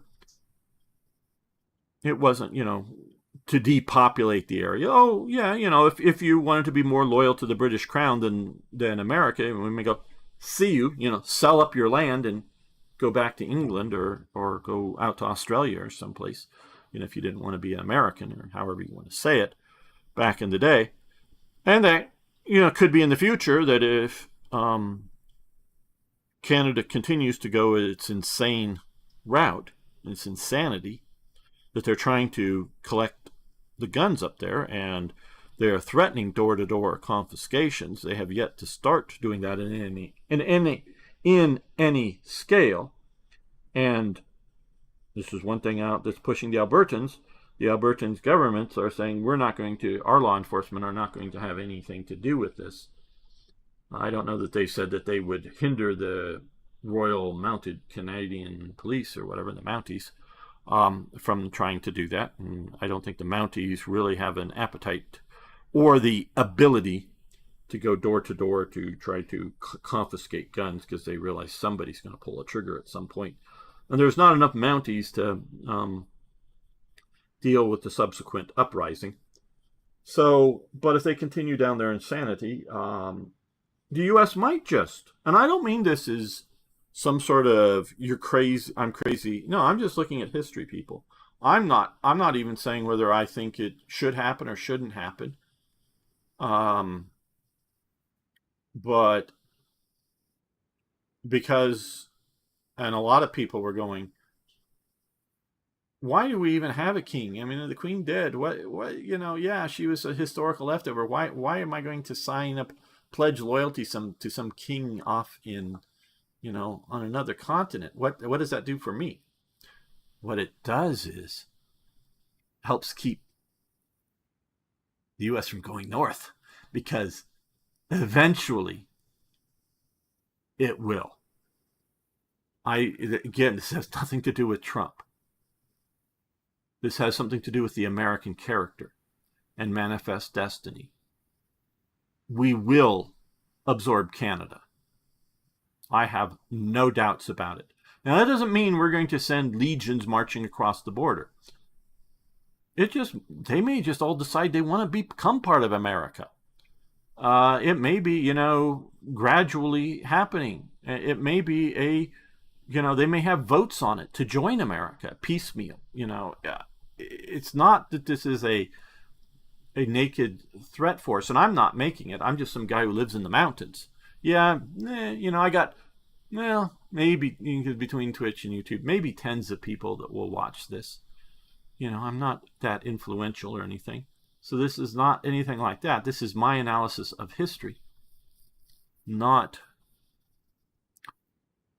any sort of threat in that sense, that we will conquer you or something. But it's just something that will happen. But I am more and more, because of the insanity that Europe is doing and people are voting for in Europe, that I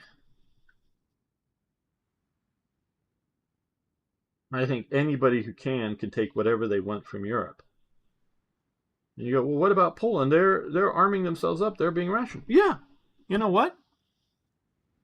Poland might be so armed that no one will want to take anything from them. See, that's the point. I would love to see the European countries be well armed, be capable, make rational decisions, to realize that, yeah, there's going to be a crazy person that'll get a hold of a gun, including, soldiers or something, and are going to do something bad once in a while. You deal with the crazy people. You don't,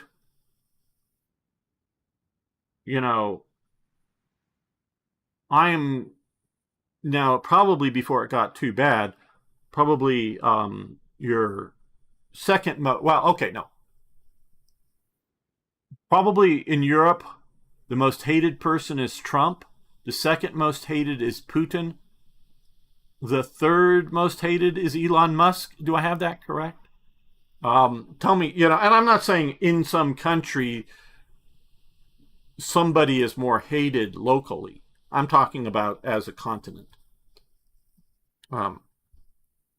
If there's anybody more hated than those three people, please let me know.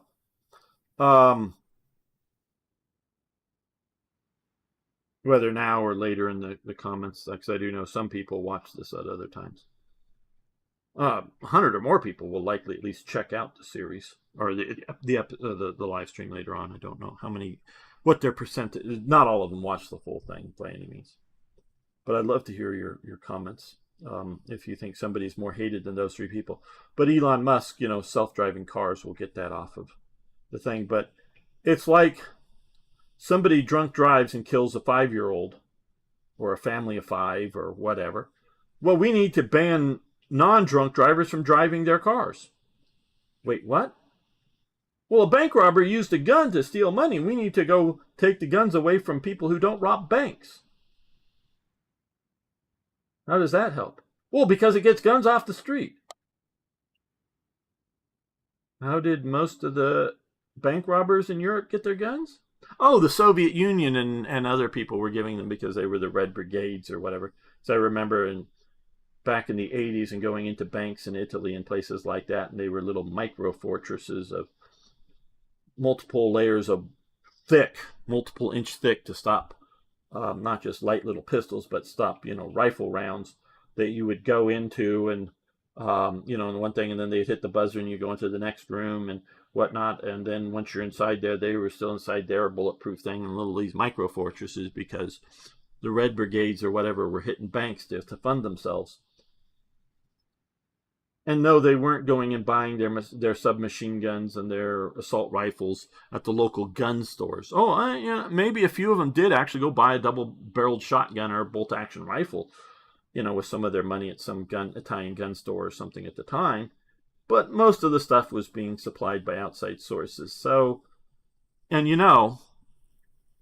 might want to, if you don't like drug use, make it illegal, and people won't be able to get drugs. Oh, wait a minute, they do. And it's illegal. So guns exist. I don't think you're going to invade Russia and China and India and whoever else that might be willing to sell guns onto the open market. And then other nations like Uganda or something. Oh, you want to pay us for our AK-47s? What are you going to do? Oh, smuggle them in Europe. You're actually telling me you're going to smuggle them into Europe? Oh, sure, fine. Give me money and you go. Here's your guns to go smuggle into Europe. That you somehow, if people want to rob your banks, that keeping non-bank robbers from having guns somehow keeps bank robbers from having their guns. Yeah, you're stupid amateur people living just whatever. I'm just going to go get a shotgun and cut the barrels down, and I'm going to go pop into the local bank or the local liquor store and put a gun in their face and steal 3 bottles of liquor. Yeah, it might stop him, but yeah, he'll get a knife. It's just like, you just lock these people up. Okay, let me check out the chat. I really do. Okay, I'm going to go back pretty far. There is some pro-self. Okay, yes. Yeah, knife laws because all of the recent stabbings, which is, yes, okay, we read through that. Obviously, people who want to stab others will obviously follow knife laws, yes. And unlike guns or whatever that you might believe restricting access to them by making laws that make them harder to sell to the people will actually keep them out of people's hands. Knives are something cavemen can make with flint. So, people can make knives in prison, so laws against knives are silly and ridiculous. There is no reason to have any laws against knives. Now, you may have laws against, say, a person who's been convicted of crime, and then, oh yeah, you go into jail or prison or whatever for a year. Okay, good behavior and sort of getting full. We'll let you out after only 6 months, but you'll have 5 years of probation. And one of the probation rules is not to carry a knife, kind of thing. Not that you can't own one in your home because, cooking or carving wood, in your home, but you can't carry a knife as a condition of your parole, being let out of prison. And then if you're found with a knife, yeah, and then, of course, you don't take it away. You put them back in prison. for violating their parole. Yeah, those kind of laws, whether guns, knives, or if you're banned from driving a car, and you found to be driving a car, those are enforceable when you find the people, and they can make sense. But the idea that now again, and this is what the U.S. Supreme Court, and they found it, the right to keep and bear arms is valid, and all states shall issue concealed carry permits unless you can specifically define why a particular person cannot carry a gun, meaning criminal or mental health background that's been determined via the courts individually. You must issue concealed carry laws, and they must not be too burdensome, like cost too much or have too many hours of training or practice. It must be reasonable. And they can only be restricted in, sensitive zones. Well, then they want to call half the state literally a sensitive zone, like public parks. It's a sensitive zone. There's kids there. And the Supreme Court has said, no, you can't do that. And they're still arguing in some courts over just what it is. The Supreme Court has said a sensitive zone is like a courthouse, and historically, because they would have a bailiff or some other person involved in law enforcement at that courthouse with arms to protect it. Or, and so in the modern sense, at courthouses, when you go into them in the U.S., you go through metal detectors, and there's a person there with a gun watching you go through the metal detector. Or if you go into an airport, there's a metal detector, and there's somebody there with a gun watching you go through it. So there's a reasonable presumption that somebody is providing the security for you. And it can, in theory, be a private place, like a concert hall, and they put metal detectors up, and they search people, and they have armed people there, and going, hey, yeah, they're providing level of security and whatnot. And so, yeah, you can ban a gun there because they are doing that. They have active security. But if you're not actively doing it, like at a public park or a school that doesn't have metal detectors and armed security at them, some do here in the United States, most don't. Most are very peaceful areas. You can't ban having guns there because you're not providing security there. So, yeah, the idea that you're going to, so yeah, if you have a presidential event, I remember, again, gamer rambling about things, but somebody going, oh, they were banning guns at an NRA event.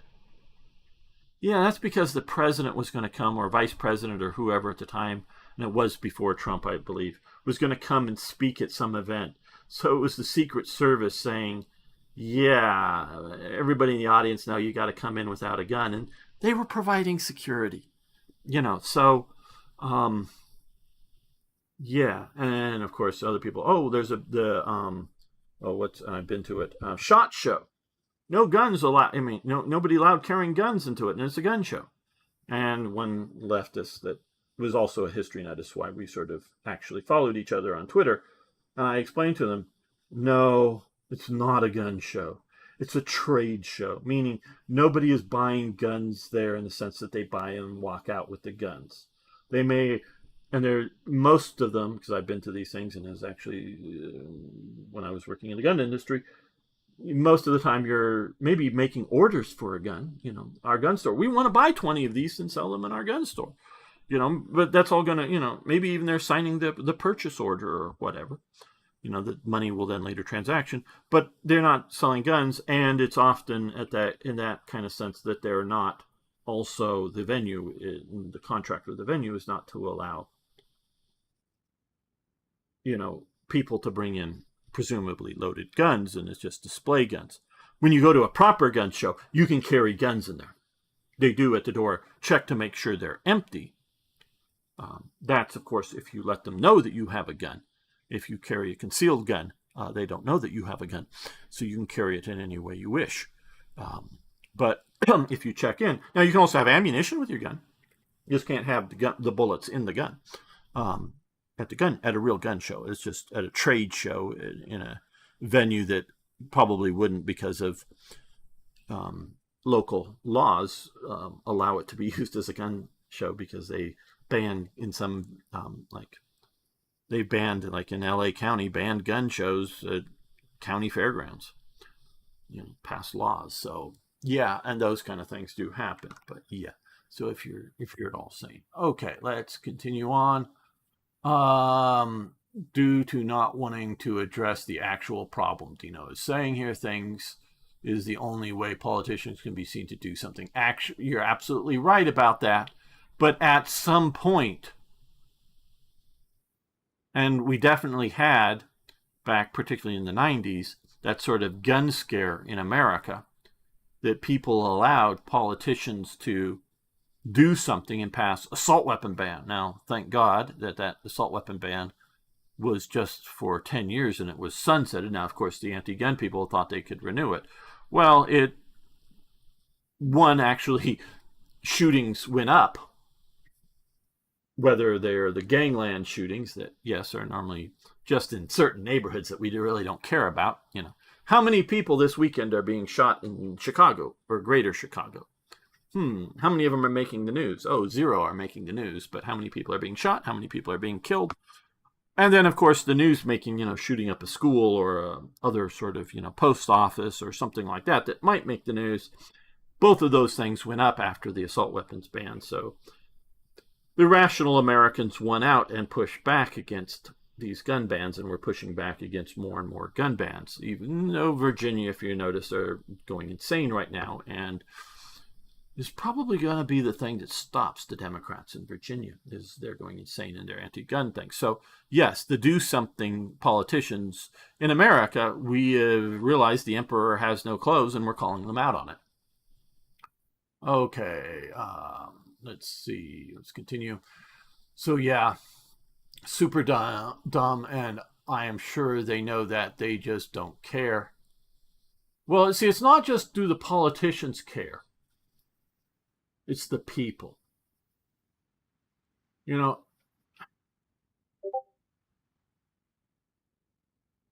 If there is at all real elections, meaning if at the next, scheduled election that happens, and if and we're not talking about somebody's trying to fudge the numbers by 1%, but if a majority of people, now I know in Europe they all fractionalize out to a bunch of different parties, which is stupid, but enough people were to go in and vote that supposedly, if this is actually still the case, that the anti or pro whatever, the anti-rape people want to throw out all the problem people or lock up all the problem people, get into office, and they can actually exert control over the bureaucracies. Because, the deep state, it doesn't exist. No, the deep state, another term, is just the bureaucratic state that is unresponsive to elected officials. And that's very real. And no, this isn't Gamer being insane. Whether you want to call it the deep state or something like that, whatever.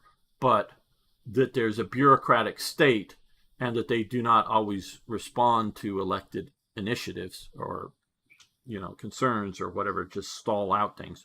A very good series in Britain from years ago, but I think holds true. It specifically deals with Britain, but is in essence true in all countries, at least Western countries. Yes, Minister, and then the follow-on series, Yes, Prime Minister, with the same cast. He just goes from being a minister to Prime Minister.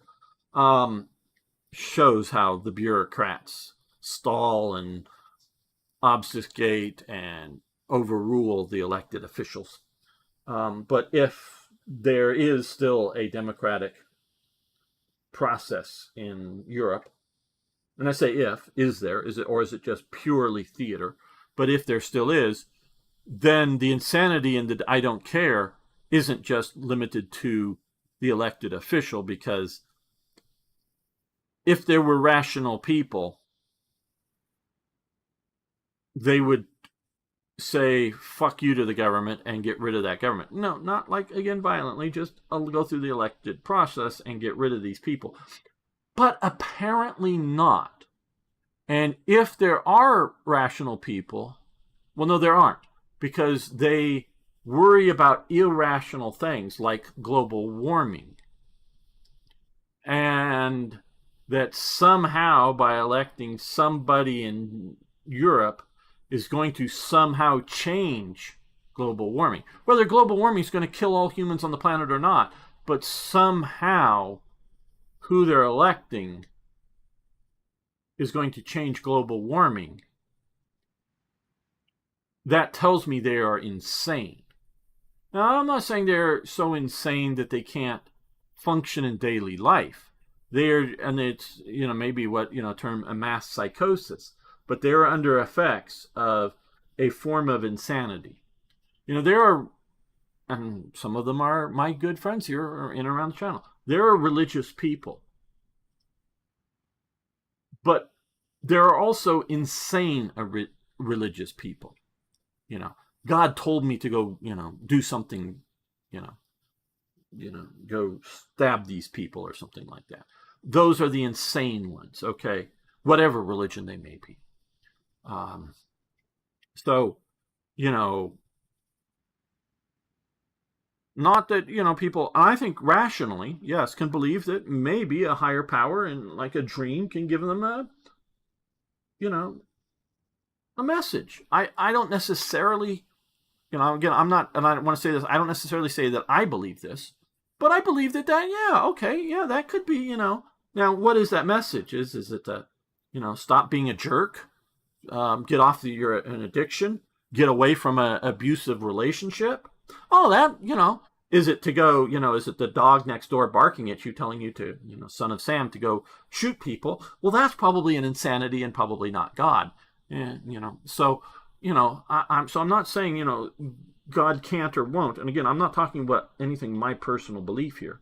But religion is not an insanity. So, however you want to organize, you think about this. Now, again, like if you think building the Tower of Babel, and I don't know if that was a real story that really happened. It may have. But, building some insane, monument that's somehow going to please God, in the modern sense, that's probably insanity. Now, if you just go, hey, building a big cross somewhere, or that Jesus Christ statue down in Brazil is cool, and will remind people about Jesus Christ, yeah, okay, yeah, because it's a big reminder, Yeah, and, it's not that's insane. It's just, that somehow it has super magical powers. Well, to me, that, and again, I guess I'm talking a little bit about that it has super magical powers, not just that it's a nice symbol. And yeah, symbols have power in that sense, yes, because of our psychology. But yeah, so you get it. I know I'm rambling here. Okay, politicians, let's see. Really, I'm an advocate for making carrying of fashionable walking sticks a thing again. Yes, you should carry a walking stick, Dina. You do not need to carry a walking stick just because you're infirmed. I have a sword cane. It's actually sort of an old sword cane. It isn't some recent, thing made in, Temu thing. I have a sword cane. I haven't really been carrying it, but I have one. Because, and yes, in your part of the world, it can get cold. There could be ice. It could even be in summer, and there could be slippery concrete or something, or sidewalk kind of thing because somebody recently, paved it. And yes, a dog or something like that could come and attack you, and you want to whack the dog because you don't want to suffer dog bites. Or yes, it could be somebody physically attacking you, and you want to whack them with your cane. And just, I hope your laws are somewhat rational, that if you can reasonably demonstrate, hopefully just to the police officer, but if it's too close for the police officer to make that determinant, with whatever your government attorney would be to not prosecute you, that you had a reasonable case for self-defense, fear of being attacked or whatever, because it could be just somebody screaming in your face and you thought he was a crazy man, and you thought what he had might, the brick in his hand might be a weapon, and you decide to whack him before he whacked you with the brick. Or finally, if you didn't quite convince those people, you could convince the jury and the judge that you were operating in self-defense when you whacked somebody with your stick. Yeah, I hope you have rational laws like that. But yeah, start carrying a walking stick. So yes. And walking sticks for now are permitted in Germany. Yes, you should be able to. And pretty darn useful in self-defense. Absolutely. Rights are rules or agreements. If you abandon rights, they vanish. Sticking to them does come with some advantages, at least for some time. Okay, that's an interesting statement. Theo. Oh, no, Thomas, sorry. I was calling you Theo before. No, Thomas. That's an interesting statement, Thomas. And you have, when you say rights, if we're talking about within a society, within laws, you can say, and I'm just pointing at Germany, and I don't mean Nazi Germany, if you say that under the law, I have the right to face my accuser, or I have the right of to appeal to a court decision or a government decision. That's a right specifically within a society, within a legal framework, that you are stating under the rules or laws or whatever, however you want to say it, that are agreed upon. And you're absolutely right in that sense, or I could say absolutely correct, that under a set of laws, you have rights. That is a correct statement. The idea in the American Constitution, which is set up under the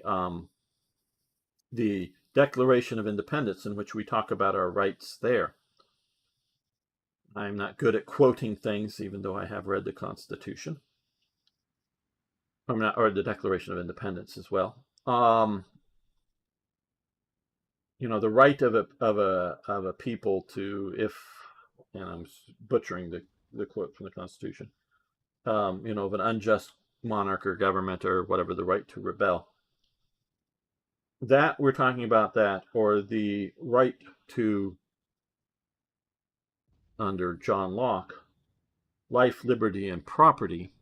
We're talking a right that they stated, granted by God.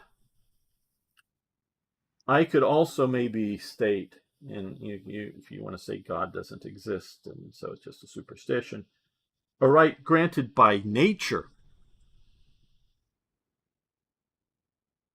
that you have the right to your life. So, not by any legal or human agreement, but, the right to defend yourself, whether individually, like from an animal attacking you, but it's an endangered species. Yeah, I don't care if it's an endangered elephant. If I'm just walking down the street somewhere and an elephant decides to, again, I'm probably not going to be happening in LA, though in theory an elephant could break out of a zoo or something. But if I'm just walking down the street in India or Burma or Africa or something like that, in this town, I'm not going up and poking an elephant. I'm just walking down the street. An elephant, for whatever reason, because it's really upset at things, decides to attack me. Or it could be a smaller animal, obviously, an elephant. I have the right to defend myself, and even if it's an endangered species, to kill that endangered species. I have that inherent, if you want to use the term God-given, right to defend myself. If your dog attacks me, or I have, if it's coming up and being aggressive and charging at me, and I pull out a gun and shoot it, and it wasn't, happy, smiling, oh, look, I get to, go, here's a new human to go, because sometimes, you can normally tell if a dog is upset or coming to attack, or is running at you because he's happy and just, hey, there's a human, I haven't met him yet, kind of thing. And dogs can be, golden retrievers or something like that, particularly that kind of nature.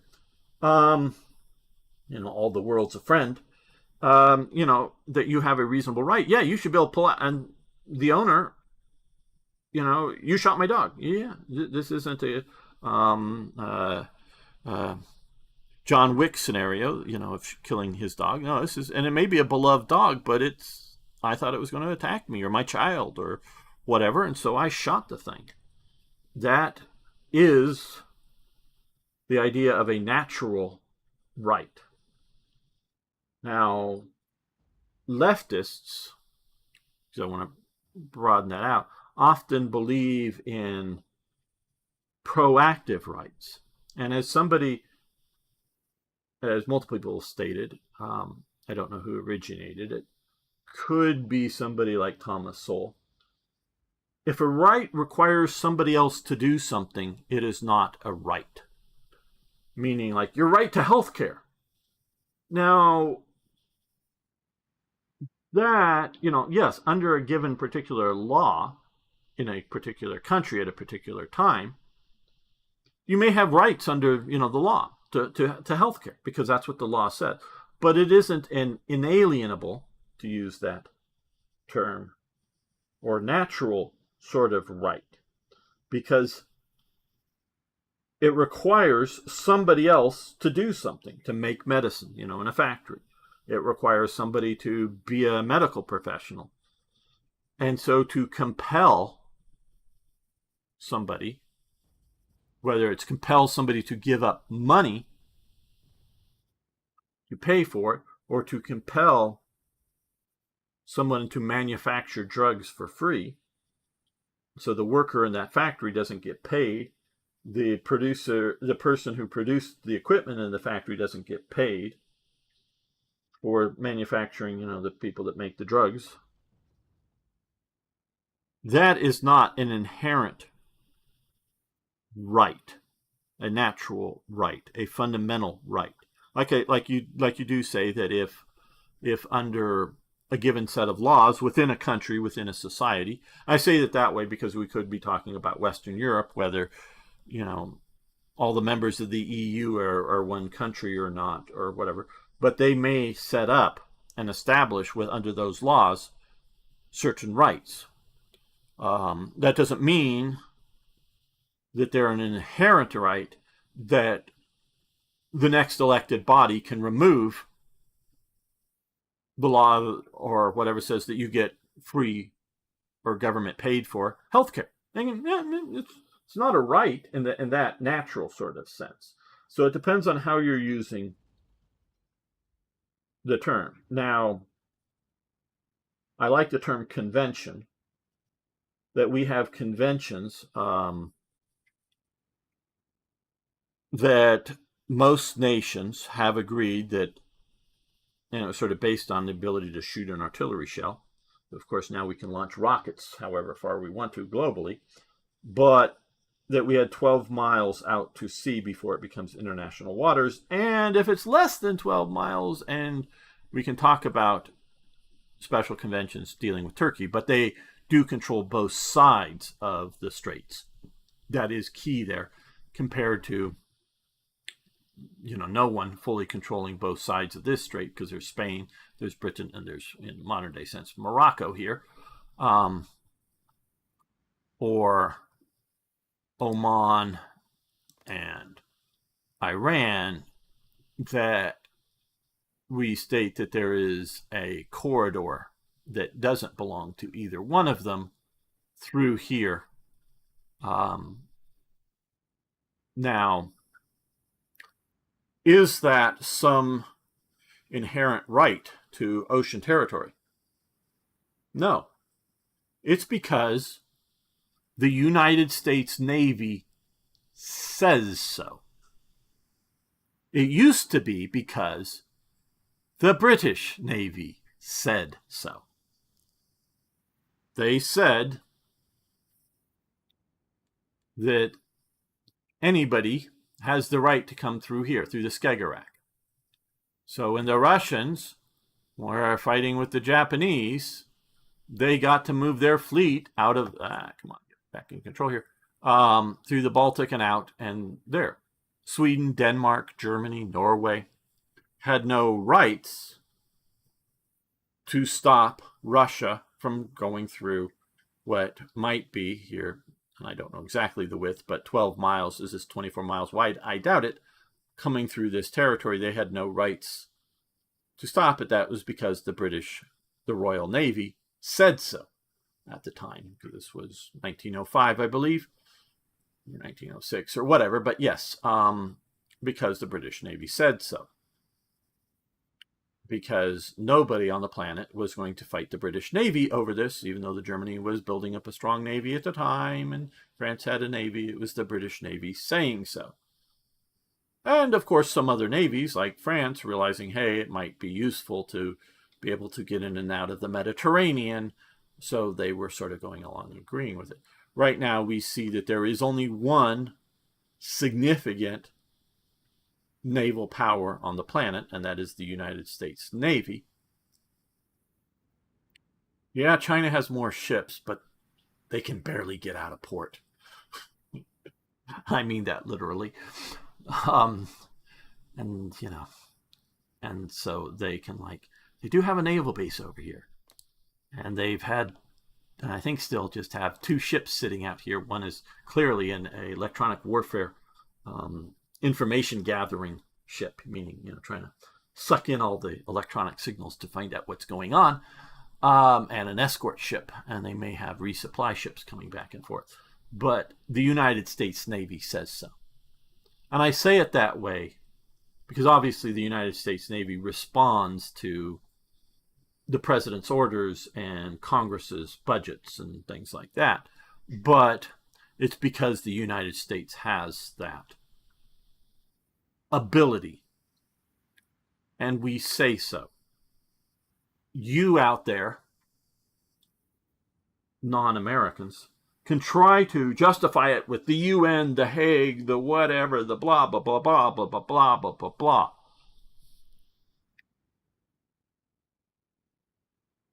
But the only thing saying these parts of the world are international waters and that we can go there, and that, yep, every time the U.S. Navy sails through the Taiwan Straits, often with the approval of Taiwan, but sails through it, China claims that the U.S. Navy is violating their territorial waters, even though they've signed up for the UNCLOS, the United Nations, whatever, rules of the seas, whatever it stands for.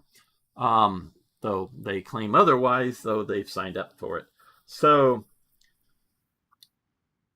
coming here, China, disputes here. Isn't that Vietnam? How does Imperial Japan have Hanoi? I know we're are they at war with Japan? How did this happen? I know I have the historical thing pushed. And yeah, I know it's 41 and France, Paris and France is yet to peace out, or whatever you want to say it, armistice or whatever. This is why this game is still fucked. But why Vietnam gets to go through these waters, even though 9-line bullshit, to trade with the rest of the world, is because the U.S. Navy says so. All the rest of your cope out there is just that. Not that the U.S. doesn't encourage, not that the Britons didn't encourage legalistic things, because the fewer the wars, the better. So if we can have some sort of generally agreed upon conventions, I want to use it that way. I like that better than laws or rules or whatever, because laws are sort of have the presumption of appeal to higher authority. That he broke the rules, God, go punish him, kind of thing. That doesn't happen, right? So if you want to say the higher authority is the United States government and that they will punish you. Well, that's sort of kind of what I'm saying. So it is only because the U.S. says so. So understand this territory in Greenland is only Danish as much as the United States says so. And if you want to sort of kind of say that, no, that isn't the case, do understand that during World War II, the United States occupied Denmark. After World War II, Denmark politely asked the United States to leave Denmark, and the basic response was, yeah, sure, later. And we have yet, to leave Greenland, but I keep seeing Denmark here in front of me, leave, and this is before NATO was formed, to leave Greenland. And the U.S. under either Truman, I think it was Truman at the time, said, yeah, later. We'll get to that. And yes, almost abandoned it after the Cold War to where we're down to just one base, as far as I know. So they have formally asked us to leave, and we said, yeah, later. And then NATO is eventually formed, and NATO base is there. But basically, the U.S. already is doing whatever it really wants to in Greenland. Because the rest of NATO has, I was going to say no real say. It has say in that they could all leave NATO. Because they can't kick America out of NATO. That's just, but the rules say, no, you can't kick America out of NATO. You can collectively leave NATO and form ATO, the Atlantic Treaty Organization or something. You can create a new body that America is not invited to it. Yes, you can do that. And your nations can leave it. Or you can do diplomatic pressure. Or you can do economic pressure. We're going to not sell or buy anything from America until you leave Greenland. Yeah, you could try those kind of things. Not just, saying that America will use arms against you. No, you can do those, and whether that is effective in getting us to leave Greenland or not. So I don't think fictions are good when you try to pretend that they're real. If you're writing a fiction novel, and if you want to jokingly go, yeah, Sherlock Holmes was a real person, cool. But we all rationally know, yeah, there was that Scottish doctor that sort of had that sort of remarkable powers of observation that Conan Doyle knew or met or whatever, that he sort of based some of Sherlock Holmes' stuff off of. But that Sherlock Holmes and Dr. Watson weren't real people. They really didn't live at 221B Baker Street.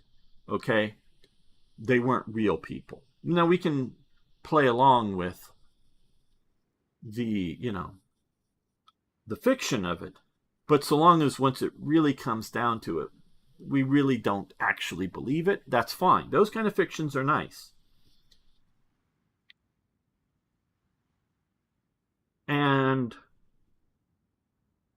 governments and peoples need to realize this.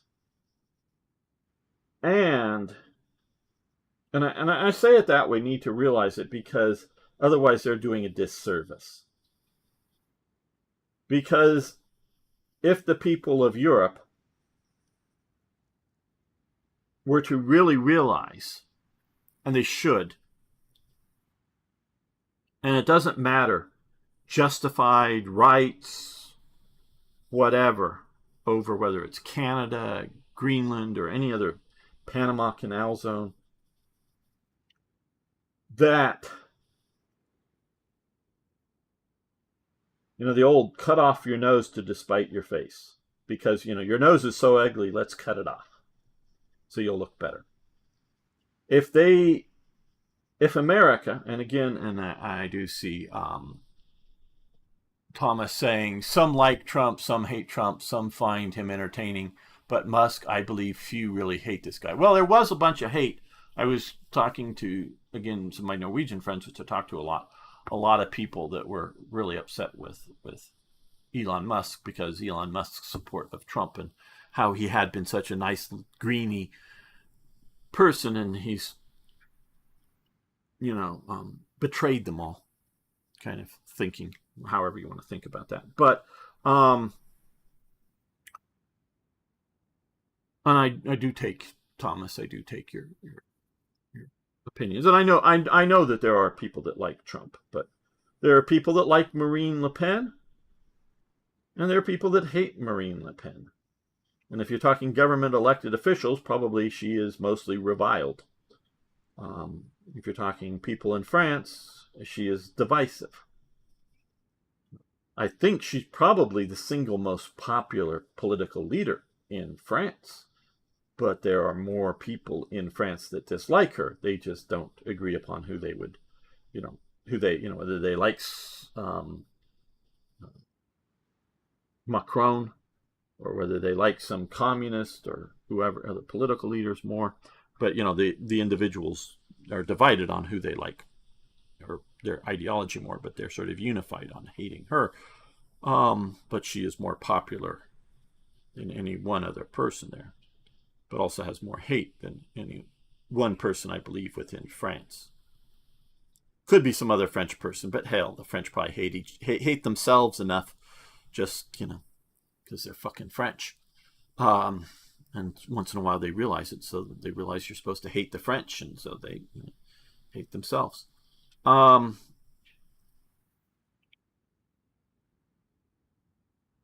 So to base your national survival on territories that you cannot hold. And this is why Ukraine does not actively go to war with Russia over Russia taking Crimea, because Ukraine, under its then current conditions, could not hold Crimea. It could not even hold, this sort of Donbass region here. It's sort of just right in here that there was an insurgency. And it couldn't hold, and especially once Russia got a hold of it, it couldn't do an offensive to get it. So they wisely did not go to war with Russia over Crimea. Now, they unwisely did not seriously start to arm themselves up at that point.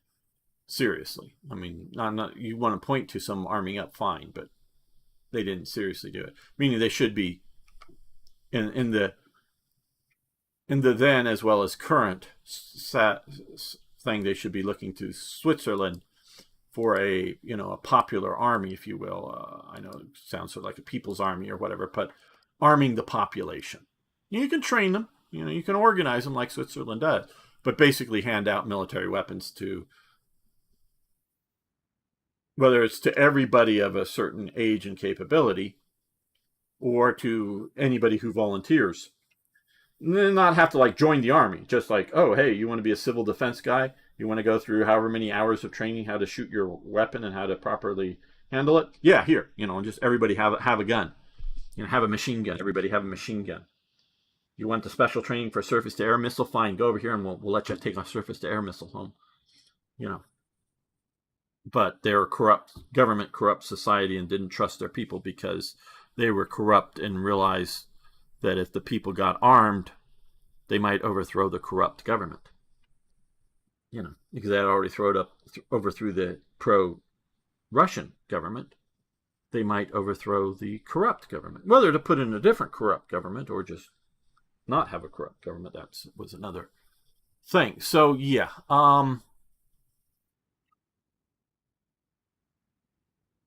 Asia, I think the populations understand. They are not I mean, they may be crazy in other ways from a Western perspective, but they understand that if you can't hold something, you can't own it, right? So Korea is still serious about having South Korea, I'm specifically talking about, but also North Korea in a way too, is still serious about having an army. Because whatever the ceasefire, because they're still not at peace, but whatever the ceasefire agreement with North Korea, and whatever agreements internationally speaking about wars of aggression with China or something, they realize that they can only hold their nation through the force of arms. And Japan is getting over its World War II trauma, and at times they need to. They need to not go back to pre-World War II. We need to have an empire. But they're getting over their World War II trauma and realizing that they need to arm up too.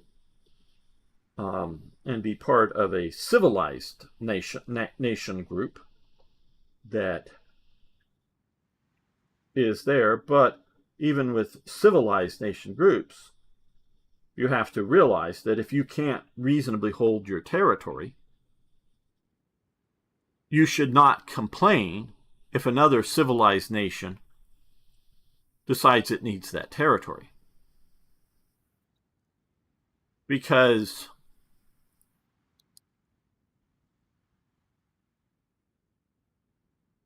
they flew explosives out to Greenland to blow up the, if this is actually true, and this is the insanity of it, that they flew out explosives to blow up the airports in Greenland so that to frustrate a U.S. invasion. I mean, they've got to know about helicopters. I think they even have some helicopters. And they probably even know about the Osprey aircraft. I don't know if it's really an airplane or a helicopter or whatever, however you want to call that thing. And we've gotten over most of the random crashing problems with that, as far as I know. And what you in Europe might call an aircraft carrier, we just call it an amphibious warfare ships. But we don't fucking care about your runway.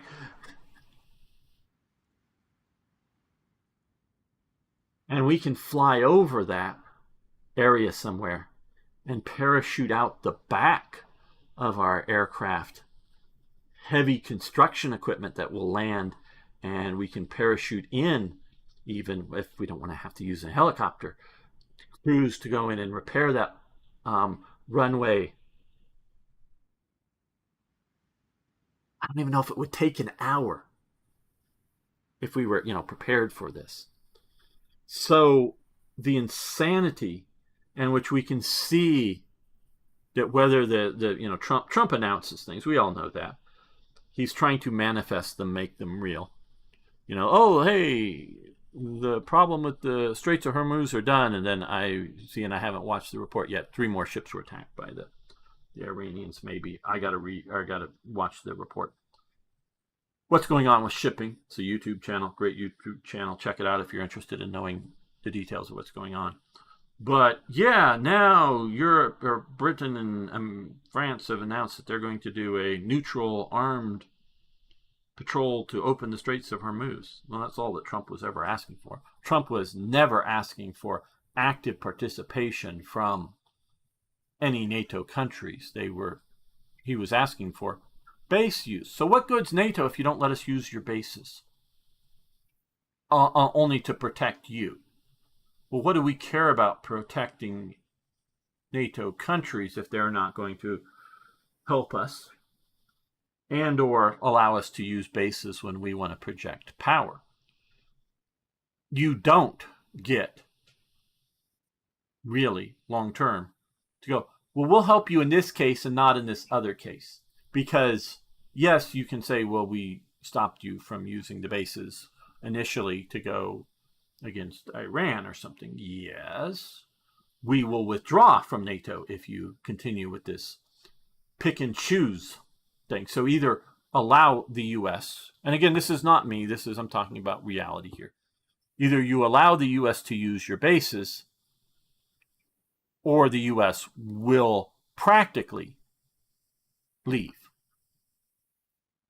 We will practically withdraw forces from Poland or Lithuania, which I know we've had because we've had people on this channel stationed in those countries, U.S. soldiers stationed in those countries. We will withdraw all of our forces, even if we don't technically leave NATO, from Europe and go, good luck, guys. And we may still spend on our defense, but we will no longer be spending on your defense if you do not allow us to use your bases.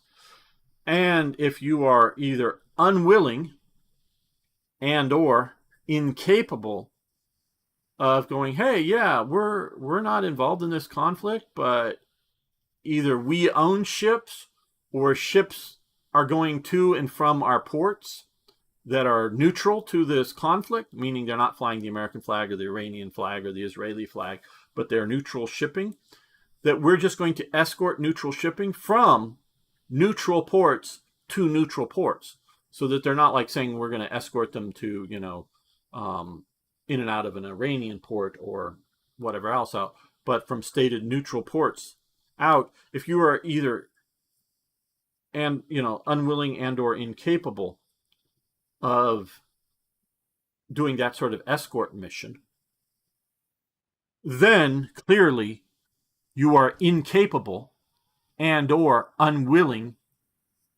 to defend Greenland. And defending Greenland isn't, oh, and you say, well, isn't Russia pretty much done because of Ukraine? Well, wasn't Germany pretty much done in 1918, 1919? Didn't they start a world war and, maybe not that close, but come close to winning it in 1939, start the war in there 20 years later.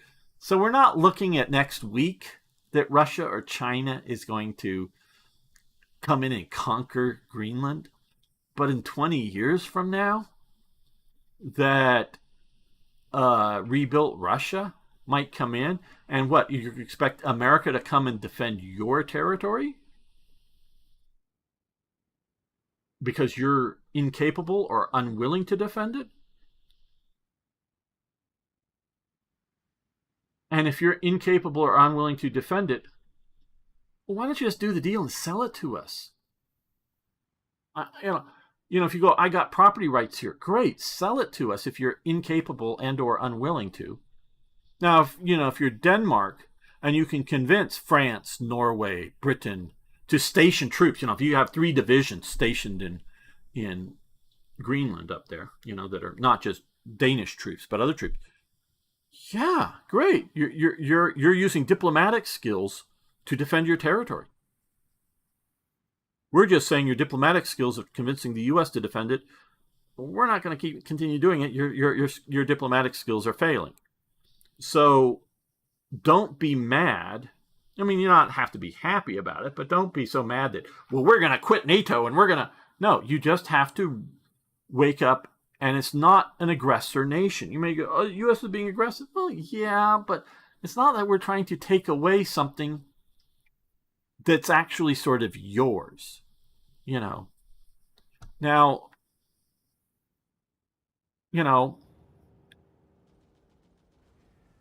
Copenhagen, I guess that's Copenhagen, if like you've got 35 policemen defending Copenhagen,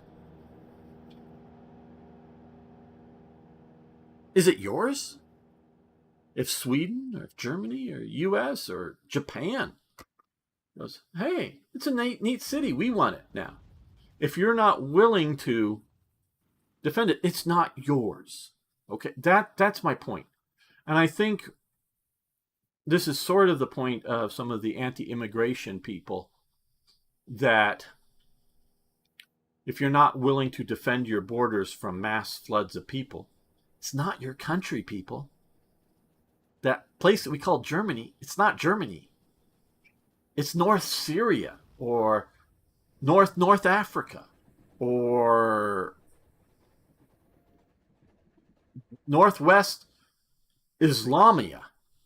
or whatever you want to call it. It's not Germany. If you're not willing to defend it, oh, but they're coming without guns. It doesn't matter. If you're not willing to defend it, and this is what the MAGA movement, part of it is and it went on steroids. I mean, it was going before, but went on steroids under Biden. If you're not willing to defend the border, we don't have a border. And enough Americans, trust me, there are a lot of people that voted for Trump that don't like Trump. I mean, there's the MAGA movement, which loves Trump, but there were a lot of people. Trump got more popular vote than the Democrats. It wasn't just, states like Wyoming or whatever with the Electoral College won. No. He won the popular vote. And realizing in states like California, a lot of Republicans in certain areas in California particularly don't even bother to vote, because our current system is that when you're coming around to the actual election, it's like, oh, Democrat A or Democrat B gets to be the local assembly person or mayor or whatever. So why the fuck vote? Well, you want the least bad Democrat. They both, want to give all of our money to Palestine and kill all the Jews. So why vote for them? And they know that a vote for Trump in California isn't going to get, because all the Electoral College votes in California goes to the winner, so they were all going to go to the Democrat. So there's lots of Republicans that don't bother to vote. Now, if you go to rural California where you actually have Republican majorities, because they will vote there because, or in places in Orange County, they will vote there because their local elections they will have, and a few local congressmen, sending it to Congress, they will get victories. But much of California, because I'm from California, I know this, Republicans don't bother to vote. Disaffected people, whether they would be Republicans or not, don't bother to vote. So Trump getting the actual majority vote in the last elections were a lot of people that don't like Trump, but they were just hated or thought the Democrats were insane. And so at least the sanity of Trump is better than the insanity of Harris. And Mr. Macho Tim Walz, who knows how to change a tire. Mr. Macho. Okay, let's see. Was Germany really one of the few granting access to bases? Was apparently quite a lot of countries that were refusing. I'm not sure. I've heard France was refusing, so we were having to, and Spain was refusing even the use of their airspace, so we were having to fly around. Britain was refusing its bases until later, when it's defensive, in that we were just using their bases to strike missile launch sites and warehouse sites with the drones and the attack munitions, meaning we were doing offensive operations, but only for defensive purposes, not offense bullshit, just bullshit stuff. Britain was refusing bases, and I think for a while we were unable to use Diego Garcia down here. We, of course, quietly, these guys here were like, yeah, you're going to go attack Iran? They're going to blow up our oil field? Yeah, go attack Iran. Because they were realizing, trust me, Kuwait, Saudi Arabia, the UAE, were all very much realizing that if Iran gets a nuclear weapon, they were the most likely targets. If the Iran doesn't get a nuclear weapons, but if we saw a continual withdrawal of Western forces, not just American, but Western forces from the region, the most likely next war wouldn't be with Russia, wouldn't be with Turkey, wouldn't be with Pakistan. Nah, they were already sort of, I think, maybe fighting a war with Afghanistan, border skirmishes, bullshit. Would probably be Gulf states, whether Saudi Arabia or just some of the smaller ones, were going to be attacked there. So they were already sort of in a lose-lose situation.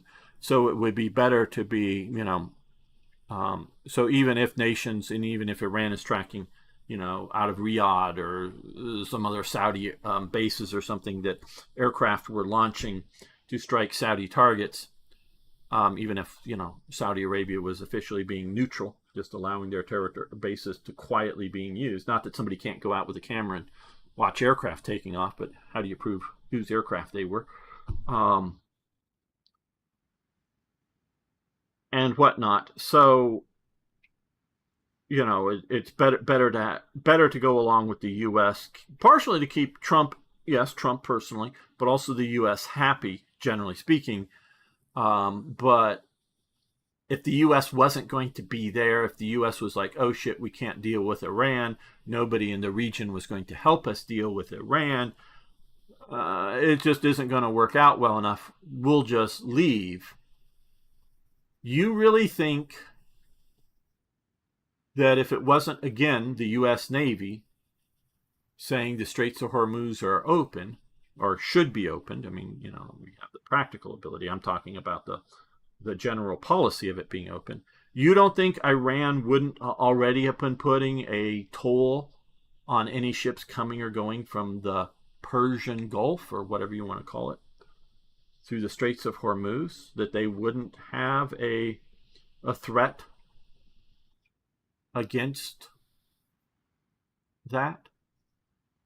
We saw the Houthis already doing that for the Red Sea. Already doing it. Oh, they were at first claiming, they were Israeli ships. Later on, they were just shooting it and or taking anybody's ships that they could get their hands on. So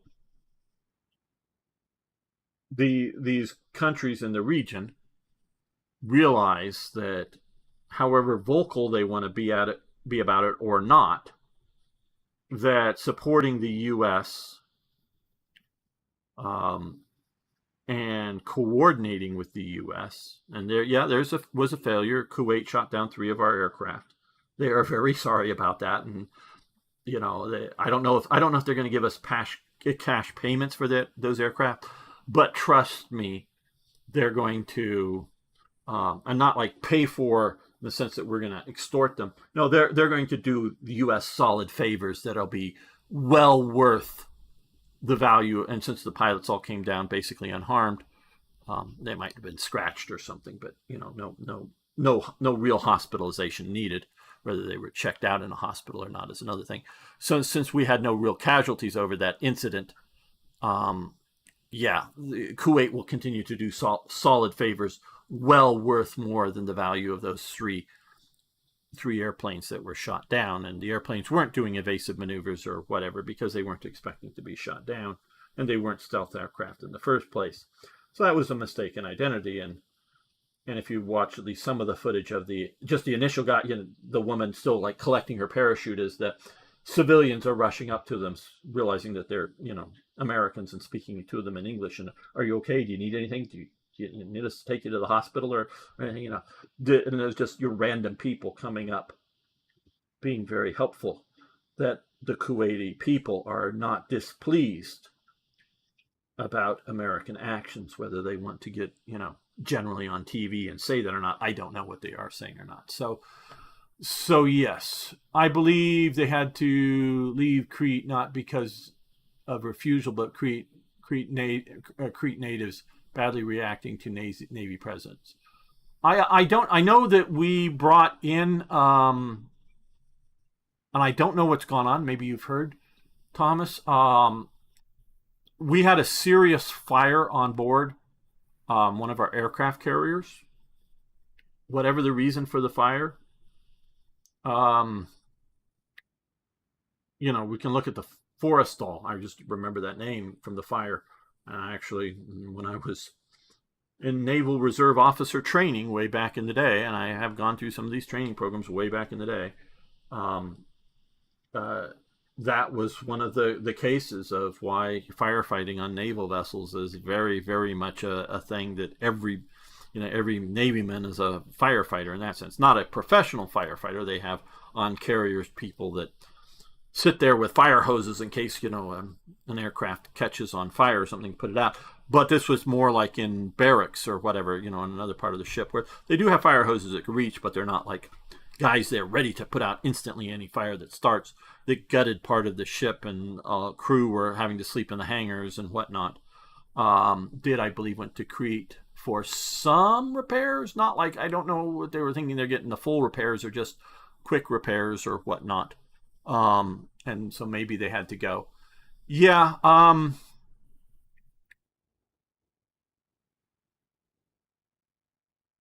You know,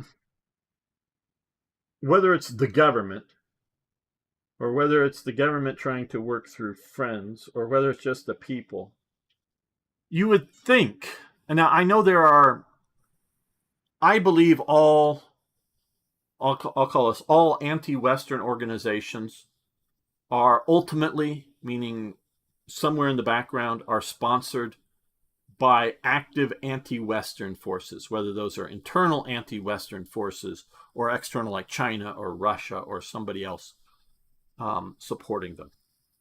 They do have organic local support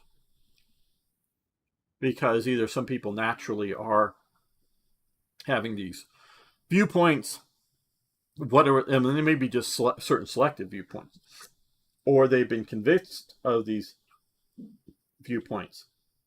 So I'm not saying zero people, because you go, my aunt, she truly believes that X, Y, and Z, that the planet's in danger and she must do everything she can. She may truly believe that. I'm not saying she doesn't. But the Green Movement and these other movements, they're funded by anti-Western forces. We know this. This isn't just gamer speculating.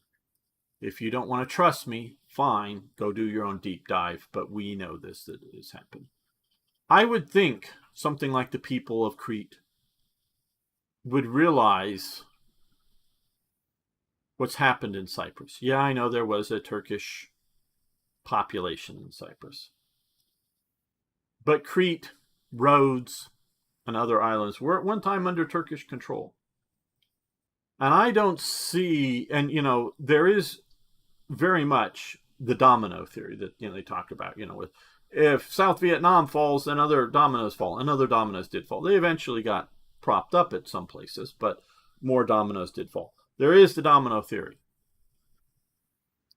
If aggressor nations, and if and I want to, maybe all nations, that if you are weak, strong nations will be aggressive.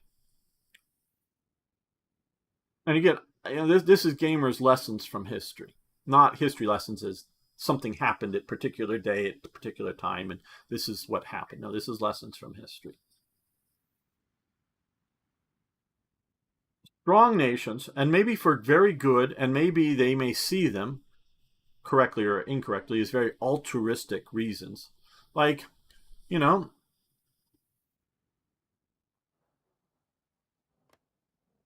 basically down here in Zanzibar, the islands, was a sultan or whatever his title was that also controlled some of the coastline. And they had the British had a 30-minute war, literally something like that, when they came in and occupied the island. Well, he was a massive, and his whole empire was based on slavery. And this was in 1890 or something. And yes, he was, I believe, more or less an Arab. Maybe I have that wrong, but an Islamic guy raiding Africans not out of non-Islamic populations is sort of their justification. And taking huge amounts of slaves and selling them north into Arab states or Arab regions or whatever. And that was the primary basis of his economy and his power base, meaning he's making money from the slaves. And local tribes were enslaving other tribes, so they were, getting weapons and support, making them stronger and making their potential or actual enemies weaker by enslaving some of their people. Well, the British, for, we could say, very altruistic reasons, comes in and takes Zanzibar. Germany comes in and takes some of the, eventually, or shortly, takes some of the, Tanganyikan territory there. Britain gets Mombasa, which had initially sort of, as a sort of pseudo-modern city back in the 16th century, been established by the Portuguese, but the Portuguese had come and gone a few times there, and Mombasa was, I think, under the Sultanate of Zanzibar at the time, so they sort of get this and move into Kenya. You can look at it as a strategic, island and power grab and whatnot, and I'm not saying it's not. Marx, in his belief in history, is that humanity is primarily, as the major driving factor, is the most significant driving factor, is economics. I disagree entirely with it. But I do agree that it is probably in the top 10 reasons for doing something. So did they do this because of slavery, primary reason? I think maybe. Because I don't know that they were ready, because I've actually read up on some of this recently in the last month or two. That they set up some half-hearted colonial business. Not the government set it up. The government allowed, business investors to set this up. The government was sort of staying out of it. And there was the ivory trade and some other stuff that they could get into that was non-slave. They realized Lake Victoria was up here, and it was the headwaters of the Nile. And they were, of course, dealing with other parts of the Nile at the time. So trying to control all of the Nile was a strategic interest. And it was basically, as a colonial or as a monetary enterprise, an utter failure. Okay. The investors basically lose their money, and the British government steps in and takes it over and creates some sort of crown or government colony, because it just... Oh, and there is gold around here, and there had been also, and I think still to this day, it's sort of small scale gold finds, but there was no great, city of gold or something to find. So, yeah, people did sort of look at some economic, and the British government at the time, like I say, really didn't have the extra forces and the extra money, because, sort of at that time, you have the problems with the Zulus down here, and, Isan Luwana and Rorke's Drift are going on. You have the still significant issues, and much more profitable, British and India, and they were, because of Suez, they had already grabbed up Aden, not all of, the larger territory here, but just sort of, and that's why this is British Raj here, is because this was sort of the British in India sort of did this to sort of secure through the Red Sea up through the Suez Canal, just have a local naval basing and commercial basing, to stop for just in this theme days of, coal and or wood being burnt in your ships, and you needed to refuel as you were going through here. Because otherwise, if you don't do that, if you don't realize, it took a year to get from here to here to back to here. It took a year. That, not because it took that long to sail there. That was because you could only do it in a year, basically. Yeah, in theory, you could hug the coast and come along here. Really work really hard to do that, and local Arab traders would do it. But this goes back to the Roman time.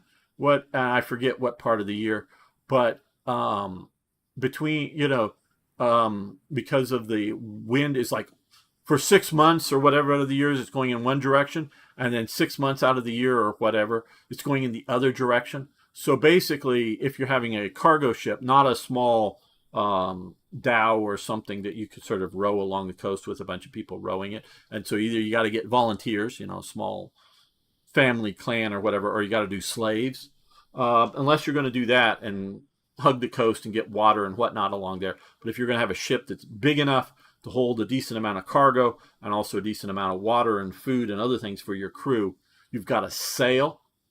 And the sails at the time, and later on they got better sailing technology, but sailing at the time, the prevailing winds, you had to wait seasonally.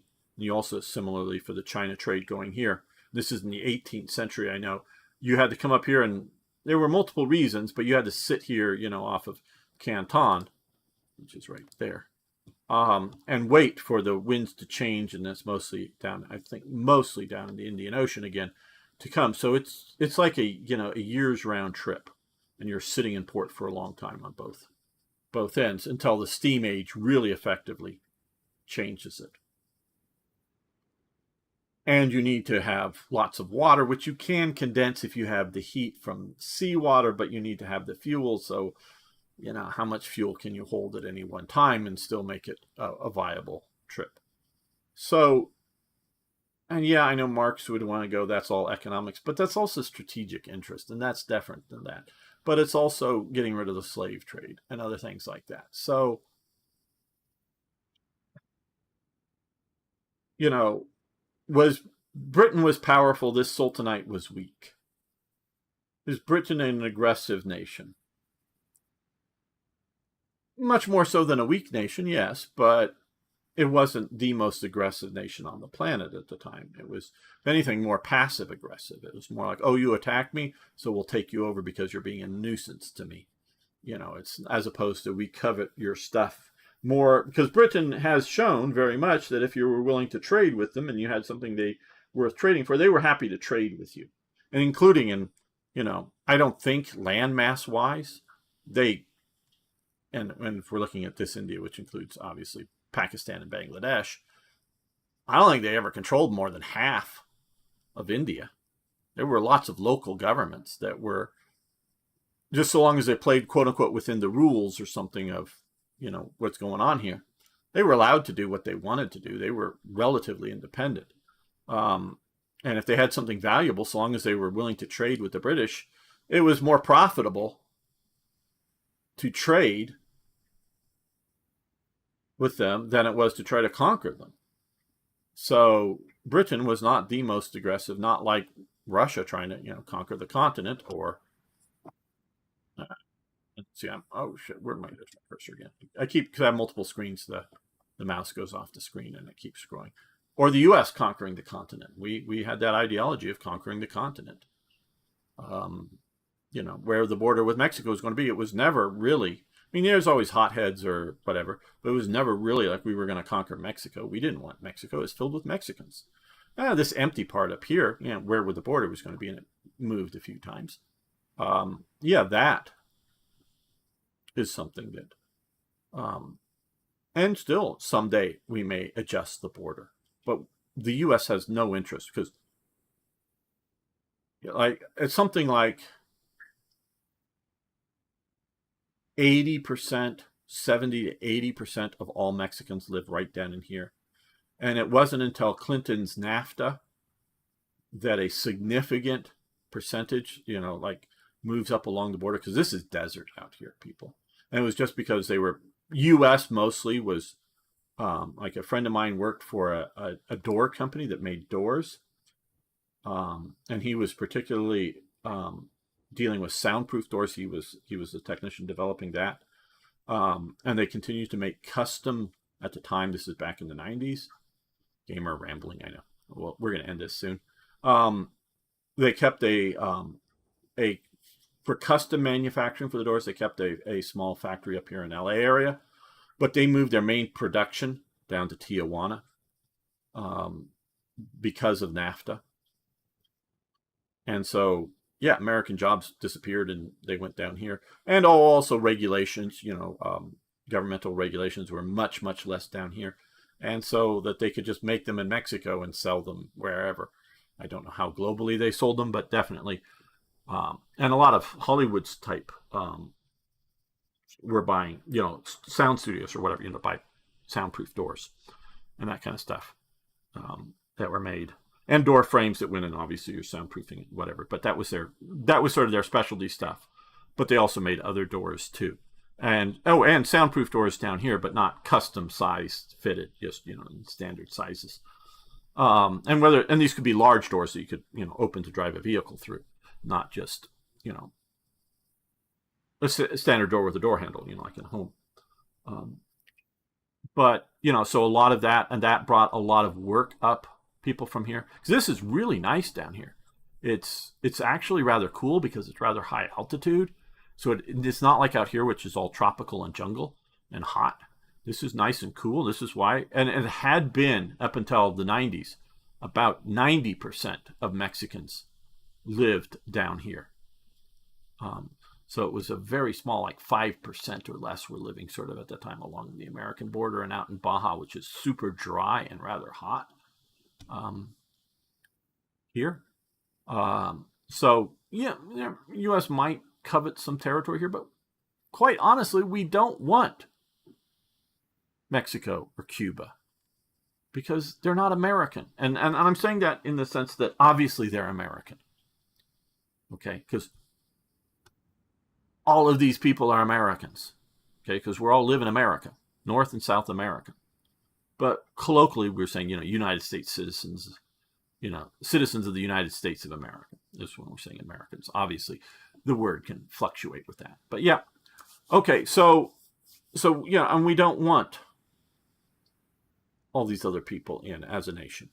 Canada, different matter. Okay, I know there's just a few left here because I'm rambling. No, stream tomorrow, War Thunder. Join. Hopefully you'll enjoy. Should be more the normal starting time. No stream coming next Saturday. I hope to be going to the gun show. If you're going to be in Arizona and you want to go to the gun show, message me and we can meet up. But otherwise, I'll be going down there for Saturday, so no Saturday stream. Probably, next week. Probably next week a Sunday stream, yes, but no Saturday. So thank you all. Thanks, Thomas, Arno, Dino, anybody else still around. Thank you for hanging out with me. I enjoy these, as you know, and I hope you do too. So